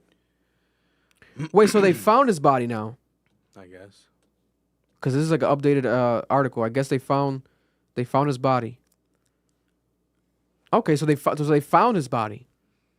Why? So the thing with this stuff is gonna be like a lot of like. Have they checked the fake media news? Like people want to like manipulate the news. Who posted that? So this is USA Today, and it was updated an hour ago. I would go with that. There's a confirmation that their bodies were found. USA Today went in line. Do helicopter have black boxes? I think so. Yeah. Have they checked that? Like how that happened? They said it was a U.S.-made Bell 212 helicopter, and it slammed into the mountain peak. Oh, okay. So because of the fog, they were just flying too low. Yeah, that's probably what happened. They probably got trapped in the gravity. This is so Pope Francis, dictator Kim Jong-un. Yeah, no. Vladimir Putin. They're all attending this man's funeral. This is gonna be a meeting of all the world's villains. the people that control the power, that control the world, are all gonna meet together for this man's funeral. That's how important this is, and it randomly happened. Like, for a lot of people that don't know, this guy is like a huge religious leader in Islam. This isn't the president of Iran, from what I understand. This is like the religious leader of Iran. Yeah. So whatever. There's a lot of love for him. Yeah, it's mad love for him. But there's also a lot of hate because he also has killed a lot of people. Because there's the thing. There's a division in the Middle East. There's the side that's with Iran and the side that is with the Saudi Arabians. There's been an ongoing beef between both sides about who will rule the Middle East and who's going to usher it into the next generation. For a long time, the Saudis have been with the United States, and we have been trying to push westernization into the Middle East through Saudi Arabia. Iran has been in the opposite side of that, and they've been with Russia and China, trying to create a different world from the United States where they're in control. This nigga dying, bro, is insane. This is the same nigga that said he wants to see Israel die in a burning flame. This nigga's a savage. He is a real villain, nigga. Like, yo, when we talking about real, like a villain you can understand as a villain, he's Thanos. There we go. He's Madara Uchiha, bro. Like, he's like, It's like, I see why you're angry, because, you know, the West has fucked you up the butt. But wow, you're a bad person. You're just openly advocating for the nuclear destruction of an entire country. You are a dangerous human being. Yeah. So it's both sides with this dude, bro. Like, there's a lot of people who love him, and I see why. Because He's a real mojo. He's a real advocate against the West. He's truly Thanos. He's truly Madra. But in the same breath, fuck no, bro. That nigga was ready to kill anyone. God bless him. So I guess you can kind of compare him to, like, the cartel.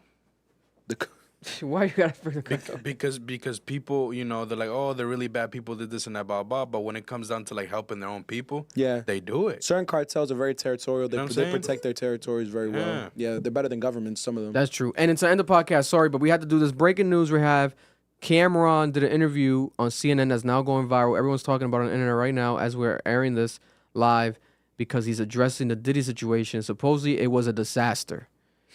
Let's see what the hell's Thanks going for being on. here. First, when you saw that video of Diddy, Cassie in that hotel, did you recognize that Sean Combs?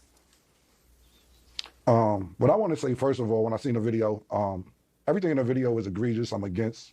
I don't support all the charges that's alleged against him. I don't support any of that trafficking, minors, domestic violence. I'm totally against it. So when I seen the video, yeah, I was kind of upset with it. Being that I know him, he's not necessarily a friend, but yeah, I was upset when I seen it. Did you recognize everything him? I just said?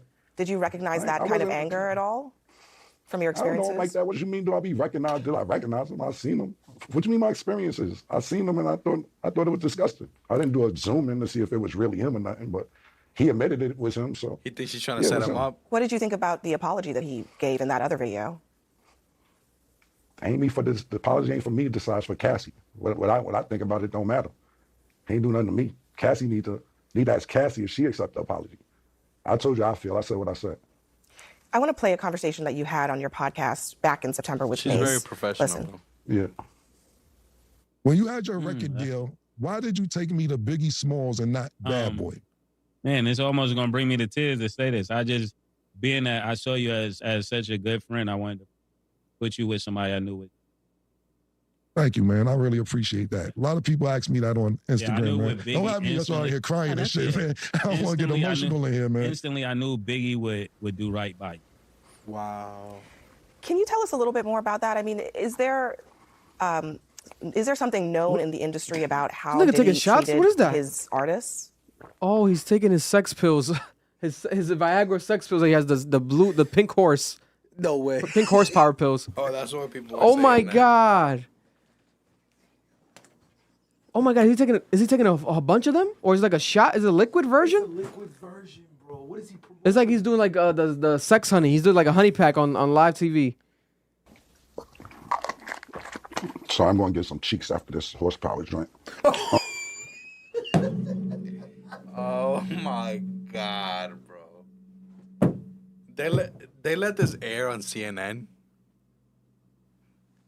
Yo, he's dead ass too. He's about to get some cheeks right after that shit. Like he's about to fuck some girl so hard. Oh my God. Oh my God! Oh my God, bro. Sorry, I'm gonna go get some cheeks after this. Oh my God. That's some crazy shit to say, bro. Bro, this is about Diddy and Cassie. And this nigga, look at her face. She's like, oh my God. What else happens?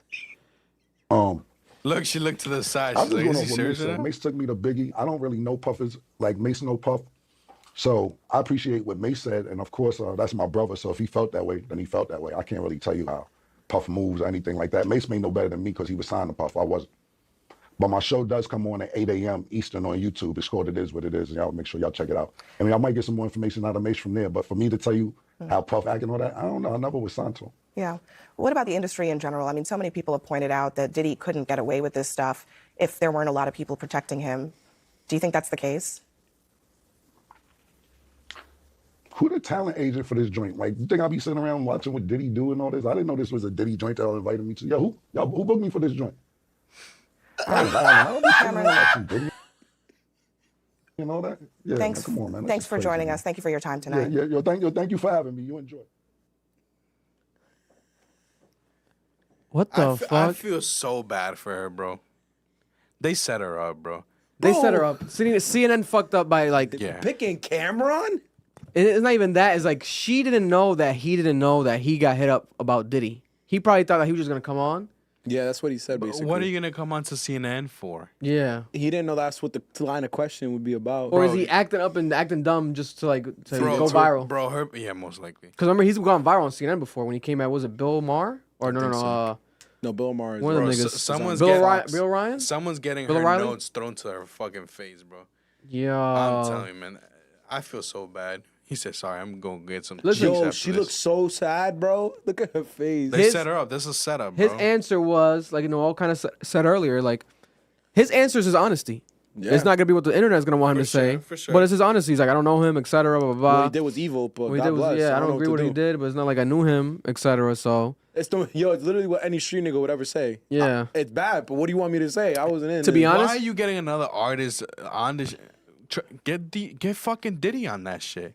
Ask Get him. Mace. Get actual bad boys. Get Cassie. Get people who were actually involved in that shit. especially on CNN, because CNN was the one that leaked the footage, right? Yeah, so it's they like were, they for were. them to like be interviewing more people about the Diddy. It's crazy. You know. That shit was a whole setup, bro. Yeah, they set this. Cameron, They set that's this so host. random. They set That's the host so up, bro. random. No, that's terrible. I really want to see what Twitter's saying because this is hilarious. I gotta see what Twitter's God bless. Diplomat's shirt right there, Dipson shirt, classic Cameron. Listen, that's Cameron for you though. Oh my god. You can't expect nothing less and more and less than that. But then we have I'm gonna go get some cheeks. them go some cheeks. That's Get some wild. cheeks after Get this, this. bro. That's Bro, the wild. sales on that pink horsepower thing might go through the roof, or they might skydive down. I Yeah. don't know. He might lose the company, or he might start another one. I don't know. I don't know how to gauge it. Let me know how that works out. No, The pink thing. the pink horse, yeah. Why you? Yeah, I'm glad it's like 100 people watching because that's crazy to put on me. I'll let you know. Listen, man, it's probably easy to drink something than just to take that pill. I thought it was the pills that he has, but I guess it's liquid. He had a liquid version. That shit was Bro, there's crazy. sprays. Why Yeah. wouldn't they be liquid? You know what I'm saying? You spray it on your penis? From what I've heard. Oh no, Yeah, they don't want to do that. they call it. What's But it that called? was My Twitter cou- saying just my- laughing. my and They're shit. just cousin used laughing to at use him. that They're like shit. free promo, a bag, and Man, you don't gotta say who booked me for this joint is crazy. Yo, who booked me for this joint? Did you? You booked me for this joint? I didn't know it was a Diddy joint. I ain't gonna lie though. I am surprised he didn't like go off on Diddy. I am not gonna lie. For what, bro? Cause he kind of has like on his show. They've alluded to that, like going off on Diddy. But then maybe he doesn't want to. Like he said, go on and watch his show. Maybe he will on his show. He's gonna do it on tomorrow his show. morning. He might do it tomorrow morning. His show's about to hit record numbers, bro. Tomorrow morning, 8 a.m. That's what he did this for. Yeah. There we have it. But we love you all. Appreciate you all. Cap, we are out. Club Mission Podcast, another week for you guys. Appreciate you all. We love you all. Thank you for tuning in. If you listened to us, if you watched us, you are appreciated. You are not alone out there. If you feel alone, remember, you got us. You know, we love you. Thank you. And we're out. See you next week. Bye.